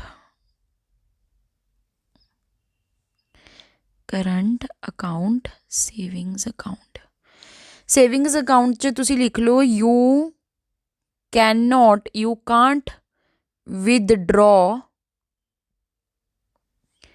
more money from your account than the balance available, कि जिन्ना बैलेंस है उस तो ज़्यादा मनी तुसी इत्थे नहीं कढ़वा सकते, ठीक है। इत्थे कढ़वा सकते हो करंट अकाउंट दे विच। ते करंट अकाउंट च एक लाइन लिख लो कि current account extend current account holder ठीक है, bank account sorry, bank extend overdraft facility to its holders. ठीक है, ये मैं दसता सी, ये ओ एफ ना ऑफ नहीं है, ये ओवरड्राफ्ट फैसिलिटी। ठीक है, सो हाँ जी, मेरे हिसाब नाल जिन्ने पॉइंट सीगे मैं अपनी तरफ तो सारे पॉइंट्स जो ने ਉਹ ਐਡ ਔਨ ਕਰਤੇ ਨੇ। ਠੀਕ ਹੈ, ਸੋ ਇਹ ਸੀਗਾ ਸਾਡਾ ਕਰੰਟ ਐਂਡ ਸੇਵਿੰਗ ਅਕਾਊਂਟਸ ਬਾਰੇ ਜੋ ਤੁਸੀਂ ਕੀ ਹੈ ਯਾਦ ਰੱਖਣਾ ਹੈ। ਠੀਕ ਹੈ, ਹੁਣ ਅਸੀਂ ਚੱਲਦੇ ਹਾਂ ਅੱਗੇ। ਅੱਗੇ ਅਸੀਂ ਗੱਲ ਕਰਦੇ ਹਾਂ ਕਿੱਥੇ ਸੀਗਾ, fixed deposit and recurring deposit. ਠੀਕ ਹੈ, ਇਹ ਕੀ ਹੁੰਦਾ ਹੈ? ਦੇਖੋ, fixed deposit and recurring deposit ਇਹ ਜੋ ਨੇ ਸਮਝਣ ਤੋਂ ਪਹਿਲਾਂ ਮੈਂ ਤੁਹਾਨੂੰ ਇੱਕ ਟੇਬਲ ਬਣਵਾ ਰਹੀ ਹਾਂ, ਇਹ ਤੁਸੀਂ ਬਣਾ ਲਓ, ਇਹ ਵੀ ਕਾਫੀ ਇੰਪੋਰਟੈਂਟ ਹੈ। ਬੈਕ 'ਚ ਜਾ ਕੇ ਬਣਾਉਣਾ ਪਊਗਾ। ਇੱਥੇ ਤੁਸੀਂ ਲਿਖੋ ਟਾਈਪਸ ਆਫ ਬੈਂਕ ਅਕਾਊਂਟ, ਤੁਸੀਂ ਕਨਫਿਊਜ਼ ਨਾ ਹੋ, ਸੋ ਮੈਂ ਇਸ ਲਈ ਬਣਵਾ ਰਹੀ ਹਾਂ ਇਹ। ਠੀਕ ਹੈ, ਇੱਥੇ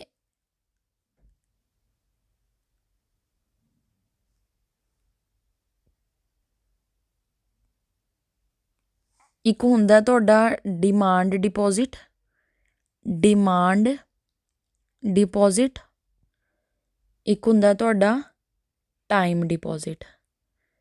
ਠੀਕ ਹੈ, ਡਿਮਾਂਡ ਡਿਪੋਜ਼ਿਟ ਦੇ ਵਿੱਚ ਤੁਹਾਡੇ ਦੋ ਅਕਾਊਂਟ ਆਉਂਦੇ ਨੇ, ਇੱਕ ਆਉਂਦਾ ਤੁਹਾਡਾ ਸੇਵਿੰਗ ਅਕਾਊਂਟ, ਠੀਕ ਹੈ, ਇੱਕ ਆਉਂਦਾ ਤੁਹਾਡਾ ਕਰੰਟ ਅਕਾਊਂਟ। ਡਿਮਾਂਡ ਡਿਪੋਜ਼ਿਟ ਦਾ ਮਤਲਬ ਇਹੀ ਹੈ ਕਿ ਮਨੀ ਜੋ ਬੰਦੇ ਨੇ ਡਿਪੋਜ਼ਿਟ ਕਰਵਾਈ ਹੋਈ ਹੈ ਉਹ ਕਦੇ ਵੀ ਡਿਮਾਂਡ ਕਰ ਸਕਦੇ ਹੈ। ਸੋ ਇਸ ਲਈ ਉਸਦੇ ਵਿੱਚ ਆਉਂਦਾ ਹੈ ਤੁਹਾਡਾ ਸੇਵਿੰਗ ਅਕਾਊਂਟ ਔਰ ਤੁਹਾਡਾ ਕੀ ਆਉਂਦਾ ਇੱਕ ਕਰੰਟ ਅਕਾਊਂਟ। ਠੀਕ ਹੈ, ਇਹ ਚੀਜ਼ ਯਾਦ ਰੱਖਣੀ ਹੈ। ਮਤਲਬ ਕਿ ਜੋ ਡਿਮਾਂਡ ਡਿਪੋਜ਼ਿਟ ਹੈ ਦੇ ਆਰ ਰੀਪੇਬਲ ਔਨ ਡਿਮਾਂਡ, ਜਦੋਂ ਬੰਦੇ ਨੇ ਮੰਗੇ ਤੁਹਾਨੂੰ ਰੀਪੇ ਕਰਨੇ ਪਊਗੇ। ਜੋ ਟਾਈਮ ਡਿਪੋਜ਼ਿਟ ਹੈ ਇਹ ਦੋ ਟਾਈਪ ਦਾ ਹੁੰਦਾ ਹੈ, ਇੱਕ ਹੁੰਦਾ ਤੁਹਾਡਾ ਫਿਕਸਡ, ਇੱਕ ਹੁੰਦਾ ਰੈਕਰਿੰਗ ਡਿਪੋਜ਼ਿਟ, ਇੱਕ ਹੁੰਦਾ ਰੈਕਰਿੰਗ ਡਿਪੋਜ਼ਿਟ, ਡਿਪੋਜ਼ਿਟਸ। ਰੈਕਰਿੰਗ ਦੀ ਸਪੈਲਿੰਗ ਹੈ RECURRING, ਅਤੇ ਇੱਕ ਹੁੰਦਾ ਤੁਹਾਡਾ FD, FD ਮਤਲਬ fixed deposit. So we only get it after a fixed tenure.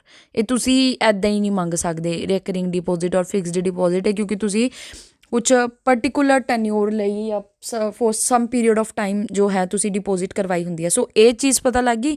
ਹੁਣ ਅਸੀਂ ਇਹ ਡਿਮਾਂਡ ਡਿਪੋਜ਼ਿਟ ਪੜ੍ਹ ਲਿਆ ਇਸ 'ਚ, ਕਿਉਂਕਿ ਸੇਵਿੰਗ ਔਰ ਕਰੰਟ ਅਕਾਊਂਟ ਸੀ ਉਹ ਅਸੀਂ ਵੇਖ ਲਿਆ। ਹੁਣ ਅਸੀਂ ਪੜ੍ਹਦੇ ਹਾਂ ਟਾਈਮ ਡਿਪੋਜ਼ਿਟ। ਅੱਜ ਨਾ ਅਸੀਂ ਸਿਰਫ ਟਾਈਮ ਡਿਪੋਜ਼ਿਟ ਹੀ ਕਵਰ ਅਪ ਕਰਾਂਗੇ, ਬਾਕੀ ਜਿੰਨਾ ਵੀ ਕੁਛ ਰਹਿ ਗਿਆ ਉਹ ਮੈਂ ਪਾਰਟ 2 ਦੇ ਵਿੱਚ ਹੀ ਕਵਰ ਕਰਵਾਵਾਂਗੀ, ਕਿਉਂਕਿ ਆਲਰੇਡੀ ਲੈਕਚਰ ਜੋ ਹੈ 52 ਮਿੰਟਸ ਦਾ ਹੋ ਚੁੱਕਿਆ। ਠੀਕ ਹੈ, ਚੱਲਦੇ ਹਾਂ ਅੱਗੇ। ਹਾਂਜੀ, ਹੁਣ ਆਓ fixed deposit and recurring deposit 'ਤੇ। ਇਹ ਕੀ ਹੁੰਦਾ ਹੈ? ਦੇਖੋ, ਫਿਕਸਡ ਡਿਪੋਜ਼ਿਟ ਜਿਹੜਾ ਹੈਗਾ ਇਸ 'ਚ ਕੀ ਹੁੰਦਾ, fixed deposit is where the investor make a one time investment in FD for a fixed tenure. ਇਸ 'ਚ ਕੀ ਹੁੰਦਾ ਕਿ ਕੋਈ ਵੀ ਜੋ ਪਰਸਨ ਹੈ, ਇਨਵੈਸਟਰ ਜੋ ਹੈ ਉਹ ਇੱਕ ਟਾਈਮ 'ਚ ਹੀ ਇਨਵੈਸਟ ਕਰਵਾ ਦਿੰਦਾ। ਮੰਨ ਲਓ ਮੈਂ ਬੈਂਕ 'ਚ ਜਾਵਾਂ ਔਰ ਮੈਂ 50,000 ਰੁਪਏ 5 ਸਾਲ ਲਈ ਜਮ੍ਹਾਂ ਕਰਵਾ ਦੇਵਾਂ। ਠੀਕ ਹੈ, ਉਹ ਹੋ ਗਿਆ ਮੇਰਾ FD, ਫਿਕਸਡ ਡਿਪੋਜ਼ਿਟ। ਮੈਂ ਉਸਨੂੰ ਇੱਕ ਫਿਕਸਡ ਟੈਨਿਓਰ ਲਈ ਕਰਵਾਇਆ। ਠੀਕ ਹੈ, tenure ranges from 7 day to 10 years. ਹੁਣ ਉਹ ਪੈਸੇ ਮੈਂ ਫਿਕਸਡ ਡਿਪੋਜ਼ਿਟ 7 ਦਿਨਾਂ ਲਈ ਵੀ ਕਰਵਾ ਸਕਦੀ ਹਾਂ ਜਾਂ 10 ਸਾਲਾਂ ਲਈ ਵੀ ਕਰਵਾ ਸਕਦੀ ਹਾਂ। ਮਤਲਬ ਇਹਦੇ ਵਿੱਚ 2 ਸਾਲ 3 4 5 6 ਮੈਕਸੀਮਮ ਜੋ ਹੈ 10 ਈਅਰਸ ਹੈ ਐਂਡ ਮਿਨੀਮਮ ਜੋ ਹੈ ਦੈਟ ਇਜ਼ 7 ਡੇਜ਼। ਠੀਕ ਹੈ, ਔਰ ਇਹ ਜਿਹੜਾ ਹੈਗਾ ਮੰਥਲੀ ਔਰ quarterly pay out of interest is available. ਇੱਥੇ ਤੁਹਾਨੂੰ ਜੋ ਹੈਗਾ ਉਹ ਇੰਟਰਸਟ ਦਿੱਤਾ ਜਾਂਦਾ ਕਿ ਕੁਆਟਰਲੀ ਦਿੱਤਾ ਜਾਂਦਾ, ਲਾਈਕ ਤੁਹਾਡਾ ਜੋ ਵਿਆਜ ਹੈ ਉਹਦੇ ਉੱਪਰ ਵੀ ਕੀ ਹੈ ਵਿਆਜ ਲੱਗਦਾ ਹੈ। ਠੀਕ ਹੈ, ਉਸ ਤੋਂ ਬਾਅਦ ਹੈ auto renewable is available. Auto renewable ਦਾ ਮਤਲਬ ਹੁੰਦਾ ਹੈ ਕਿ ਲਾਈਕ ਜਿਵੇਂ ਕਿ ਤੁਹਾਨੂੰ ਕਿਵੇਂ ਦੱਸਾਂ ਹੁਣ, ਜਸਟ ਅ ਮੂਮੈਂਟ, ਇੱਕ ਸੈਕਿੰਡ। ਆਟੋ ਰੀਨਿਊਏਬਲ ਦਾ ਮਤਲਬ ਹੁੰਦਾ ਹੈ ਕਿ ਲਾਈਕ ਮੰਨ ਲਓ ਕਿ ਤੁਸੀਂ ਜੋ ਹੈ ਕੋਈ ਚੀਜ਼ ਜੋ ਹੈ ਮਤਲਬ ਪੈਸੇ ਜੋ ਹੈ ਇਨਵੈਸਟ ਕਰਵਾਏ ਹੈ। ਠੀਕ ਹੈ, 5 ਸਾਲਾਂ ਲਈ, ਤੇ ਤੁਹਾਡਾ ਜਿਹੜਾ ਫਿਕਸਡ ਡਿਪੋਜ਼ਿਟ ਹੈ ਉਹ 5 ਸਾਲਾਂ ਲਈ ਹੋ ਰੱਖਿਆ। ਮੰਨ ਲਓ 5 ਸਾਲ ਬਾਅਦ ਵੀ ਤੁਸੀਂ ਕੀ ਹੈ ਉਹ ਪੈਸੇ ਨਹੀਂ ਕਢਵਾਏ, ਠੀਕ ਹੈ, ਤੋ ਆਫਟਰ 5 ਈਅਰਸ ਜਿਹੜੇ ਹੈਗੇ ਹੈ ਅਗਰ ਤੁਸੀਂ ਪੈਸੇ ਨਹੀਂ ਕਢਵਾਉਂਦੇ ਉਹ ਦੁਬਾਰਾ ਕੀ ਹੋ ਜਾਂਦਾ ਹੈ ਸਿਸਟਮ ਪੂਰਾ, ਮਤਲਬ ਜੋ ਫਿਕਸ ਡਿਪੋਜ਼ਿਟ ਹੈ ਉਹ ਆਟੋ ਰੀਨਿਊਏਬਲ ਹੋ ਜਾਂਦਾ ਹੈ, ਠੀਕ ਹੈ। ਸੋ ਉਸ ਨੂੰ ਬੋਲਦੇ ਆ। ਸੋ ਜੋ ਆਟੋ ਰੀਨਿਊਏਬਲ ਹੈ ਉਹ ਫਿਕਸਡ ਡਿਪੋਜ਼ਿਟ ਦੇ ਵਿੱਚ ਤਾਂ ਕੀ ਹੈ ਅਵੇਲੇਬਲ ਹੈ, ਠੀਕ ਹੈ, ਔਰ ਰੈਕਰਿੰਗ ਡਿਪੋਜ਼ਿਟਸ ਦੇ ਵਿੱਚ ਉਹ ਆਟੋ ਰੀਨਿਊਏਬਲ ਅਵੇਲੇਬਲ ਨਹੀਂ ਹੈ, ਠੀਕ ਹੈ। ਹੁਣ ਇਹ ਵੀ ਦੇਖ ਲੈਂਦੇ ਆ ਰੈਕਰਿੰਗ ਡਿਪੋਜ਼ਿਟਸ ਕੀ ਹੁੰਦੇ ਨੇ, ਇਹ ਤੁਹਾਨੂੰ ਪਤਾ ਲੱਗ ਗਿਆ ਇਹਦੇ ਬਾਰੇ। ਦੂਜਾ ਇੱਕ ਹਾਂ ਫਿਕਸਡ ਡਿਪੋਜ਼ਿਟ 'ਚ ਇੱਕ ਹੋਰ ਪੁਆਇੰਟ ਇਹ ਵੀ ਯਾਦ ਰੱਖਿਓ ਕਿ ਇਹਦੇ 'ਚ ਨਾ ਪ੍ਰੀ ਮੈਚੋਰ ਵਿਡਰੋ ਫੈਸਿਲਿਟੀ ਵੀ ਅਵੇਲੇਬਲ ਹੁੰਦੀ ਹੈ। ਮਤਲਬ ਮੰਨ ਲਓ ਕਿ ਮੈਂ ਅਗਰ ਬੈਂਕ 'ਚ ਗਈ, ਮੈਂ ਬੈਂਕ ਨੂੰ ਕਿਹਾ ਕਿ ਮੈਂ 50,000 ਰੁਪਏ ਜਮ੍ਹਾਂ ਕਰਵਾਉਣੇ ਹੈ ਅਤੇ ਅਗਲੇ 5 ਸਾਲ ਲਈ, ਠੀਕ ਹੈ, ਮੇਰਾ FD ਕਰ ਦਿਓ ਇਹਦੀ। ਹੁਣ ਕਈ ਵਾਰ ਕੀ ਹੁੰਦਾ, ਮੰਨ ਲਓ ਬੰਦੇ ਨੂੰ ਬਹੁਤ ਜ਼ਿਆਦਾ ਕੋਈ ਮਾੜੇ ਹਾਲਾਤ ਆ ਗਏ, ਉਹ ਪੈਸੇ ਚਾਹੀਦੇ ਹੈ ਜੋ ਕਿ 5 ਸਾਲਾਂ ਲਈ ਮੈਂ ਕਰਵਾਈ ਸੀ। ਮੈਂ ਕਿਹਾ ਸੀ ਕਿ ਮੈਂ 5 ਸਾਲ ਤੋਂ ਪਹਿਲਾਂ ਨਹੀਂ ਕਢਵਾਉਣੇ ਉਹ, ਹੁਣ ਕੀ ਹੈ ਮੈਨੂੰ ਚਾਹੀਦੇ ਆ ਅਰਜੈਂਟਲੀ, ਤਾਂ ਉਹ ਮੈਨੂੰ ਮਿਲ ਤਾਂ ਜਾਣਗੇ ਅਗਰ ਮੈਂ ਪ੍ਰੀ ਮੈਚੋਰ ਮਤਲਬ ਟਾਈਮ ਤੋਂ ਪਹਿਲਾਂ ਹੀ ਵਿਡਰੋ ਕਰਵਾਉਣਾ ਚਾਹਵਾਂ, ਬਟ ਉਹਦੇ 'ਤੇ ਫਿਰ ਮੈਨੂੰ ਕੁਛ ਨਾ ਕੁਛ ਪੈਨਲਟੀ ਪਊਗੀ, ਠੀਕ ਹੈ, ਜੋ ਕਿ ਮੈਨੂੰ ਦੇਣੀ ਪਊਗੀ। ਇਹ ਚੀਜ਼ ਵੀ ਫਿਕਸਡ ਡਿਪੋਜ਼ਿਟ ਬਾਰੇ ਤੁਸੀਂ ਯਾਦ ਰੱਖਿਓ। ਗੱਲ ਕਰਦੇ ਹਾਂ ਰੈਕਰਿੰਗ ਡਿਪੋਜ਼ਿਟ ਦੀ। ਜੋ ਰੈਕਰਿੰਗ ਡਿਪੋਜ਼ਿਟ ਹੁੰਦਾ ਹੈ, ਠੀਕ ਹੈ, ਇਹਦੇ ਵਿੱਚ ਇਨਵੈਸਟਰ ਜੋ ਹੈ ਉਹ ਇਨਵੈਸਟ ਤਾਂ ਕਰਦਾ ਹੈ ਕੁਛ ਅਮਾਊਂਟ, ਲੇਕਿਨ यहाँ पर देखो ਇੱਥੇ यहाँ पर ਕਹਿੰਦੀ ਹਿੰਦੀ ਬੋਲਣ ਲੱਗ ਪਈ, ਪੰਜਾਬੀ 'ਚ ਗੱਲ ਕਰ ਰਹੀ ਸੀ, ਸੌਰੀ। ਇਹਦੇ 'ਚ ਕੀ ਹੁੰਦਾ ਹੈ, ਇਹਦੇ 'ਚ ਜੋ ਤੁਸੀਂ FD ਕਰਵਾਉਂਦੇ ਹੋ ਉਸ 'ਚ ਜੋ ਪੈਸੇ ਦਿੰਦੇ ਹੋ ਉਹ ਇਨ ਅ ਵਨ ਗੋ ਦਿੰਦੇ ਹੋ, ਇਨ ਅ ਵਨ ਗੋ, ਮਤਲਬ ਕਿ ਲਾਈਕ ਤੁਸੀਂ ਗਏ ਬੈਂਕ 'ਚ 50,000 ਦਿੱਤੇ, ਉਸ ਨੂੰ ਬੋਲਦੇ ਆ ਲੰਪਸਮ ਅਮਾਊਂਟ, ਠੀਕ ਹੈ। ਲੰਪਸਮ ਅਮਾਊਂਟ ਮਤਲਬ ਤੁਸੀਂ ਇੱਕੇ ਵਾਰ 'ਚ ਪੈਸੇ ਦੇਤੇ। ਲੇਕਿਨ ਰੈਕਰਿੰਗ ਡਿਪੋਜ਼ਿਟ ਵੀ ਜੋ ਹੈ ਉਸ 'ਚ ਤੁਸੀਂ ਪੈਸੇ ਤਾਂ ਦਿੰਦੇ ਹੋ, ਲੇਕਿਨ ਉਸ ਦੇ ਵਿੱਚ ਤੁਸੀਂ ਪੈਸੇ ਹਰ ਮੰਥ ਜੋ ਹੈ ਉਹ ਜਮ੍ਹਾਂ ਕਰਵਾਉਂਦੇ ਹੋ, ਠੀਕ ਹੈ। ਈਚ ਮੰਥ ਕਿ ਲਾਈਕ ਤੁਸੀਂ ਕਹਿ ਦਿਓ ਕਿ ਮੈਂ 50,000 ਇਕੱਠੇ ਤਾਂ ਦੇ ਨਹੀਂ ਸਕਦਾ, ਮੈਂ ਇੱਦਾਂ ਕਰਾਂਗਾ ਮੈਂ ਹਰ ਮਹੀਨੇ ਜੋ ਹੈ 1,000 ਰੁਪਏ ਕਰਵਾ ਦਾਂ, 2,000 ਜਾਂ 5,000। ਸੋ ਹੁੰਦਾ ਰੈਕਰਿੰਗ ਡਿਪੋਜ਼ਿਟ। ਇਹਦੀ ਜੋ ਟੈਨਿਓਰ ਰੇਂਜ ਹੈ ਉਹ 1 ਈਅਰ ਟੂ 10 ਈਅਰਸ ਹੁੰਦੀ ਹੈ, ਠੀਕ ਹੈ। ਔਰ ਇਹ 'ਤੇ ਵੀ ਮੰਥਲੀ ਔਰ ਕੁਆਟਰਲੀ ਪੇ ਆਊਟ ਕਰਦੇ ਹੋ, ਸੌਰੀ ਇਹਦੇ 'ਤੇ ਮੰਥਲੀ ਔਰ ਕੁਆਟਰਲੀ ਇੰਟਰਸਟ ਜਿਹੜਾ ਹੈ ਉਹ ਅਵੇਲੇਬਲ ਨਹੀਂ ਹੁੰਦਾ ਹੈਗਾ, ਔਰ ਇੱਥੇ ਆਟੋ ਰੀਨਿਊਏਬਲ ਵੀ ਨਹੀਂ ਅਵੇਲੇਬਲ ਹੁੰਦਾ। ਸੋ ਰੈਕਰਿੰਗ ਡਿਪੋਜ਼ਿਟ ਪਤਾ ਲੱਗ ਗਿਆ। ਜਿਵੇਂ ਕਿ ਨਾ ਮੈਂ ਇੱਕ ਚੀਜ਼ ਹੋਰ ਦੱਸਦੀ ਹਾਂ, ਇੱਕ ਸੈਕਿੰਡ, ਇਹ ਵੀ ਨਾ ਤੁਸੀਂ ਲਿਖ ਲਓ ਨਾਲ ਰੈਕਰਿੰਗ ਡਿਪੋਜ਼ਿਟ ਬਾਰੇ। ਰੈਕਰਿੰਗ ਰੈਕਰਿੰਗ ਡਿਪੋਜ਼ਿਟ ਕੀ ਹੁੰਦਾ ਹੈ ਮੈਂ ਤੁਹਾਨੂੰ ਦੱਸਦਾ। ਲਾਈਕ ਮਤਲਬ ਅਗਰ ਕੋਈ ਬੰਦਾ ਜੋ ਹੈ ਉਹ FD ਇਨ ਫਿਕਸਡ ਅਮਾਊਂਟ ਮਨੀ ਉਹਦੇ ਕੋਲ ਨਹੀਂ ਹੈ, ਮਤਲਬ ਕਿ ਲਾਈਕ ਵੀ ਜ਼ਿਆਦਾ ਪੈਸੇ ਨਹੀਂ ਹੈ ਕਿ ਉਹ FD ਕਰਵਾ ਲਵੇ, ਠੀਕ ਹੈ, ਤਾਂ ਉਹ ਬੰਦਾ ਕੀ ਕਰਦਾ ਹੈ, ਉਹ ਐਵਰੀ ਮੰਥ ਜੋ ਹੈ ਕੁਛ ਅਮਾਊਂਟ ਮਨੀ ਜੋ ਹੈ ਉਹ ਜਮ੍ਹਾਂ ਕਰਵਾਉਣ ਲੱਗ ਜਾਂਦਾ ਹੈ, ਠੀਕ ਹੈ। ਬਟ ਹਾਂ ਉਸਨੂੰ ਜੋ ਰੇਟ ਆਫ ਇੰਟਰਸਟ ਮਿਲੂਗਾ ਨਾ ਉਹ ਸਿਮਿਲਰ ਹੀ ਮਿਲੂਗਾ ਜੋ FD 'ਚ ਮਿਲਦਾ ਹੈ, ਠੀਕ ਹੈ, ਓਕੇ। ਮਤਲਬ ਬੋਲਿਆ ਜਾਂਦਾ ਇੱਦਾਂ ਕਿ ਅਗਰ ਉਹਨੂੰ ਕੋਈ ਬੰਦਾ ਹੈ ਉਹ ਚਾਹੁੰਦਾ ਹੈ ਕਿ ਜੋ FD 'ਚ ਮੈਨੂੰ ਇੰਟਰਸਟ ਮਿਲ ਰਿਹਾ, ਲਾਈਕ ਕਿਸੇ ਨੇ 50,000 ਜਮ੍ਹਾਂ ਕਰਵਾਈ 5 ਸਾਲਾਂ ਲਈ, ਅਤੇ ਜਦੋਂ 5 ਸਾਲਾਂ ਬਾਅਦ ਉਹਨੇ FD ਤੁੜਵਾਈ ਤਾਂ ਉਸਨੂੰ 80 ਜਾਂ 90,000 ਮਿਲ ਰਹੇ, ਤਾਂ ਇੰਟਰਸਟ ਦੇਖਿਆ ਕਿੰਨਾ ਜ਼ਿਆਦਾ ਮਿਲਿਆ। ਅਤੇ ਇਸ 'ਚ ਕੀ ਹੁੰਦਾ ਹੈ ਰੈਕਰਿੰਗ ਡਿਪੋਜ਼ਿਟ 'ਚ ਵੀ ਇੰਟਰਸਟ ਤੁਹਾਨੂੰ ਜੋ ਹੈਗਾ ਅਗਰ ਜ਼ਿਆਦਾ ਮਤਲਬ ਜ਼ਿਆਦਾ ਮਿਲਦਾ ਹੈ, ਅਗਰ ਕੋਈ ਬੰਦਾ ਜਿਹੜਾ ਹੈਗਾ ਲਾਈਕ ਕਿ one do not want to deposit a fixed amount and want that amount is deposited every month to an account, so that could fetch the similar rate of interest as fixed deposit than RD। ਤੋਂ ਉੱਥੇ ਜੋ ਹੈ recurring deposit ਖੋਲ੍ਹ ਦਿੰਦੇ ਆ, ਮਤਲਬ ਉਹਨੂੰ ਇੱਦਾਂ ਚਾਹੀਦਾ ਕਿ ਵੀ ਹਾਂ ਜੋ FD 'ਚ ਮਿਲ ਰਿਹਾ ਇੰਟਰਸਟ ਰੇਟ ਉਹੀ ਮੈਨੂੰ ਇੱਥੇ ਮਿਲੇ, ਬਟ ਅਮਾਊਂਟ ਜੋ ਹੈ ਮੈਂ ਉਹ ਮੰਥਲੀ ਦੇਵਾਂਗਾ, ਸੋ ਦੈਟ ਇਜ਼ ਰੈਕਰਿੰਗ ਡਿਪੋਜ਼ਿਟ, ਠੀਕ ਹੈ। ਔਰ ਇਸ 'ਚ ਤੁਸੀਂ ਕਿਆ ਕਰਦੇ ਹੋ ਰੈਕਰਿੰਗ ਡਿਪੋਜ਼ਿਟ 'ਚ ਜੋ ਤੁਹਾਡੀ ਲੰਪਸਮ ਅਮਾਊਂਟ ਹੁੰਦੀ ਹੈ, ਠੀਕ ਹੈ, ਉਹ ਤੁਸੀਂ ਐਵਰੀ ਮੰਥ ਦਿੰਦੇ ਹੋ, ਠੀਕ ਹੈ, ਐਵਰੀ ਮੰਥ। ਔਰ ਇਸ 'ਚ ਮਿਨੀਮਮ ਅਮਾਊਂਟ ਕਿੰਨੀ ਹੈ, ਮਿਨੀਮਮ ਅਮਾਊਂਟ ਤੁਸੀਂ 10 ਰੁਪਏ ਵੀ ਦੇ ਸਕਦੇ ਹੋ, ਠੀਕ ਹੈ, ਹਰ ਮਹੀਨੇ 10 ਜਮ੍ਹਾਂ ਕਰਵਾਤੇ, ਠੀਕ ਹੈ। ਔਰ ਇਸ 'ਚ ਮੈਕਸੀਮਮ ਟੈਨਿਓਰ ਤਾਂ ਮੈਂ ਤੁਹਾਨੂੰ ਦੱਸਦਾ ਕਿੰਨਾ ਹੁੰਦਾ, ਦੈਟ ਇਜ਼ ਆਫ 10 ਈਅਰਸ, ਠੀਕ ਹੈ। ਅੱਛਾ ਰੈਕਰਿੰਗ ਡਿਪੋਜ਼ਿਟਸ ਜਿਹੜੇ ਹੈ that is also of 2 type. ਇਹ ਸਾਡੇ ਲਈ ਵੈਸੇ ਇੰਨਾ ਇੰਪੋਰਟੈਂਟ ਨਹੀਂ ਹੈ, ਬਟ ਮੈਂ ਇਹ ਵੀ ਦੱਸ ਦਿੰਦੀ ਆ, ਜੋ ਰੈਕਰਿੰਗ ਡਿਪੋਜ਼ਿਟ ਹੁੰਦੇ ਆ 2 ਤਰ੍ਹਾਂ ਦੇ ਹੁੰਦੇ ਆ, ਇੱਕ ਹੁੰਦੇ ਆ ਫਿਕਸਡ, ਇੱਕ ਹੁੰਦੇ ਆ ਵੇਰੀਏਬਲ, ਠੀਕ ਹੈ। ਫਿਕਸਡ 'ਚ ਕੀ ਹੁੰਦਾ ਤੁਸੀਂ ਹਰ ਮਹੀਨੇ ਜਿਵੇਂ ਕਹਿ ਦਿਓ ਕਿ ਮੈਂ ਹਰ ਮਹੀਨੇ 1000 ਰੁਪਏ ਹੀ ਦੇਵਾਂਗਾ, ਪਹਿਲੇ ਵੀ 1000 ਦੇ ਫਿਰ 1000 ਫਿਰ 1000, ਉਹ ਹੁੰਦਾ fixed recurring deposit.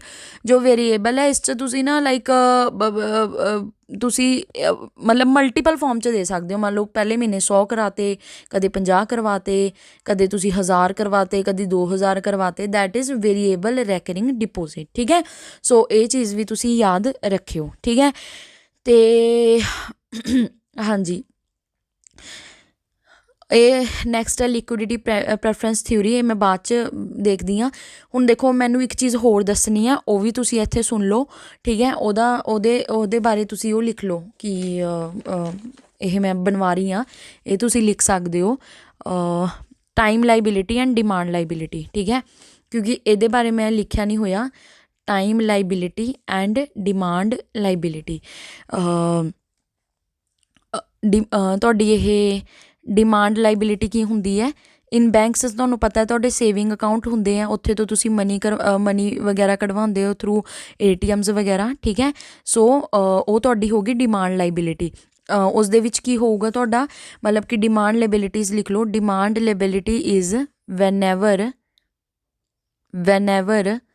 there is demand of deposit, there is a demand of deposit,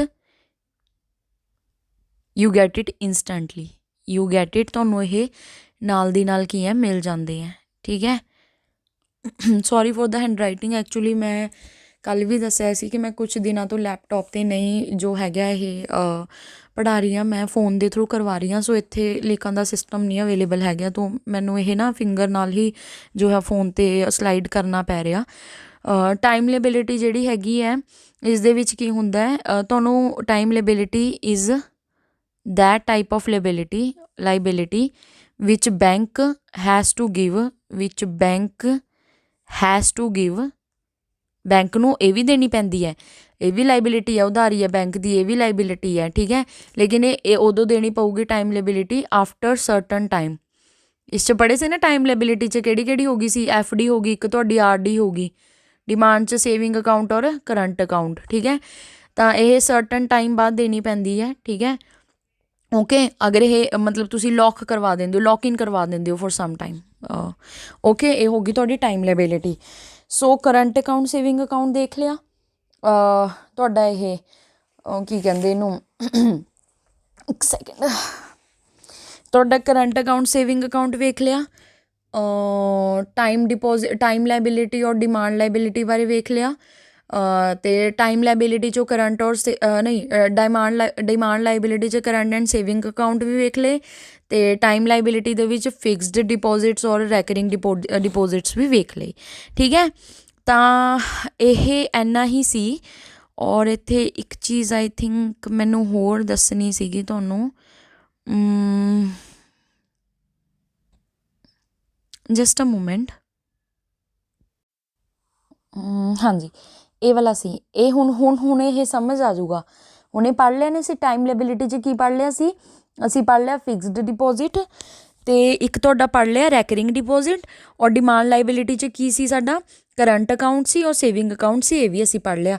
ਹੁਣ ਵੇਖ ਲਿਆ ਨਾ ਇਹ ਮੋਰ ਲਿਕੁਇਡ ਕਿਵੇਂ ਹੁੰਦਾ, ਮੋਰ ਲਿਕੁਇਡ ਇਸ ਕਰਕੇ ਹੁੰਦਾ ਕਿਉਂਕਿ ਜਦੋਂ ਚਾਹੋ ਉਦੋਂ ਤੁਸੀਂ ਪੈਸੇ ਕਢਵਾ ਸਕਦੇ ਹੋ ਨਾਲ ਦੀ ਨਾਲ ਇਨ ਦਾ ਫੋਰਮ ਆਫ ਕੈਸ਼। ਠੀਕ ਹੈ, ਲੈਸ ਲਿਕੁਇਡ ਕਿਉਂ ਹੁੰਦਾ, ਕਿਉਂਕਿ ਇਹਦੇ ਵਿੱਚ ਜੋ ਡਿਪੋਜ਼ਿਟਸ ਹੈ that are for certain time, ਕੁਛ ਫਿਕਸਡ ਪੀਰੀਅਡ ਆਫ ਟਾਈਮ ਲਈ ਤੁਸੀਂ ਡਿਪੋਜ਼ਿਟਸ ਕਰਵਾਉਂਦੇ ਹੋ, ਸੋ ਇਸ ਲਈ ਇਹ ਲੈਸ ਲਿਕੁਇਡ ਨੇ। ਔਰ ਅਗਰ ਤੁਸੀਂ ਕਢਵਾਉਣਾ ਚਾਹੋ ਟਾਈਮ ਤੋਂ ਪਹਿਲਾਂ ਕਢਵਾ ਤਾਂ ਲਓਗੇ, ਲੇਕਿਨ ਉਹਦੇ 'ਚ ਫਿਰ ਕੀ ਹੈ ਤੁਹਾਨੂੰ ਪੈਨਲਟੀ ਲੱਗੂਗੀ। ਠੀਕ ਹੈ, ਔਰ ਜੋ ਕਰੰਟ ਅਕਾਊਂਟ ਔਰ ਸੇਵਿੰਗ ਅਕਾਊਂਟ ਹੈ ਇਹਦੇ 'ਤੇ ਲੋ ਇੰਟਰਸਟ ਮਿਲਦਾ ਹੈ। ਦੇਖੋ ਤਾਂ ਹੀ ਤਾਂ ਬੈਂਕ ਲੋ ਇੰਟਰਸਟ ਰੇਟ ਦਿੰਦਾ ਹੈ, ਕਿਉਂ, ਕਿਉਂਕਿ ਪਤਾ ਤੁਸੀਂ ਕਦੇ ਵੀ ਆ ਕੇ ਮੰਗ ਲੈਣੇ ਹੈ ਪੈਸੇ। ਠੀਕ ਹੈ, ਤਾਂ ਕਰਕੇ ਬੈਂਕ ਤੁਹਾਨੂੰ ਇਹਦੇ 'ਤੇ ਜ਼ਿਆਦਾ ਇੰਟਰਸਟ ਰੇਟ ਨਹੀਂ ਦਊਗਾ, ਲੇਕਿਨ ਇਹ ਤੁਸੀਂ ਬੈਂਕ ਕੋਲੋਂ ਇੱਕ ਸਰਟਨ ਟਾਈਮ ਲਈ ਜਮ੍ਹਾਂ ਕਰਵਾ ਕੇ ਰੱਖ ਦਿਓ, ਫਿਰ ਬੈਂਕ ਦਾ ਵੀ ਫਾਇਦਾ ਹੈ ਨਾ, ਬੈਂਕ ਉਹਨੂੰ ਅੱਗੇ ਲੋਨ 'ਚ ਚੁਕਵਾ ਸਕਦਾ ਹੈ, ਅਤੇ ਇੱਥੇ ਫਿਰ ਬੈਂਕ ਤੁਹਾਨੂੰ ਕੀ ਹੈ ਹਾਈ ਇੰਟਰਸਟ ਰੇਟ 'ਤੇ ਵਾਪਿਸ ਦਊਗਾ ਇਹ ਪੈਸੇ। ਕਿ ਅਗਰ ਤੁਸੀਂ FD ਅਗਰ 50,000 ਦੀ ਕਰਵਾ ਰਹੇ ਹੋ ਨਾ ਤਾਂ 5 ਸਾਲਾਂ ਲਈ, ਤਾਂ ਸ਼ਾਇਦ ਤੁਹਾਨੂੰ 5 ਸਾਲ ਬਾਅਦ ਉਹ 50,000 ਦੇ 90,000 ਹੋ ਕੇ ਮਿਲਣ, ਤਾਂ ਬਹੁਤ ਹਾਈ ਇੰਟਰਸਟ ਰੇਟ ਮਿਲਦਾ। ਠੀਕ ਹੈ, ਸੋ ਇਹ ਪਤਾ ਲੱਗ ਗਿਆ ਤੁਹਾਨੂੰ। ਹੁਣ ਦੇਖੋ ਇਸ ਤੋਂ ਬਾਅਦ ਸਾਡਾ ਜੋ ਹੈ ਉਹ ਰਹਿ ਗਿਆ ਤੁਹਾਡਾ ਕੀ ਕਹਿੰਦੇ ਲਿਕੁਇਡ ਪ੍ਰੈਫਰੈਂਸ ਥਿਊਰੀ, ਜਿਸ 'ਚ ਅਸੀਂ transaction motive, precautionary motive, speculation motive ਬਾਰੇ ਪੜ੍ਹਾਂਗੇ, ਦੈਨ ਟਾਈਪਸ ਆਫ ਵੇਰੀਏਬਲ ਪੜ੍ਹਾਂਗੇ। ਠੀਕ ਹੈ, ਉਸ ਤੋਂ ਬਾਅਦ 2-3 ਕੁਐਸਚਨਸ ਹੈ ਅਸੀਂ ਉਹ ਵੀ ਡਿਸਕਸ ਕਰ ਲਾਂਗੇ, ਦੈਨ ਫਾਈਨਲੀ ਸਾਡਾ ਟੌਪਿਕ ਕਵਰ ਅਪ ਹੋ ਜਾਊਗਾ।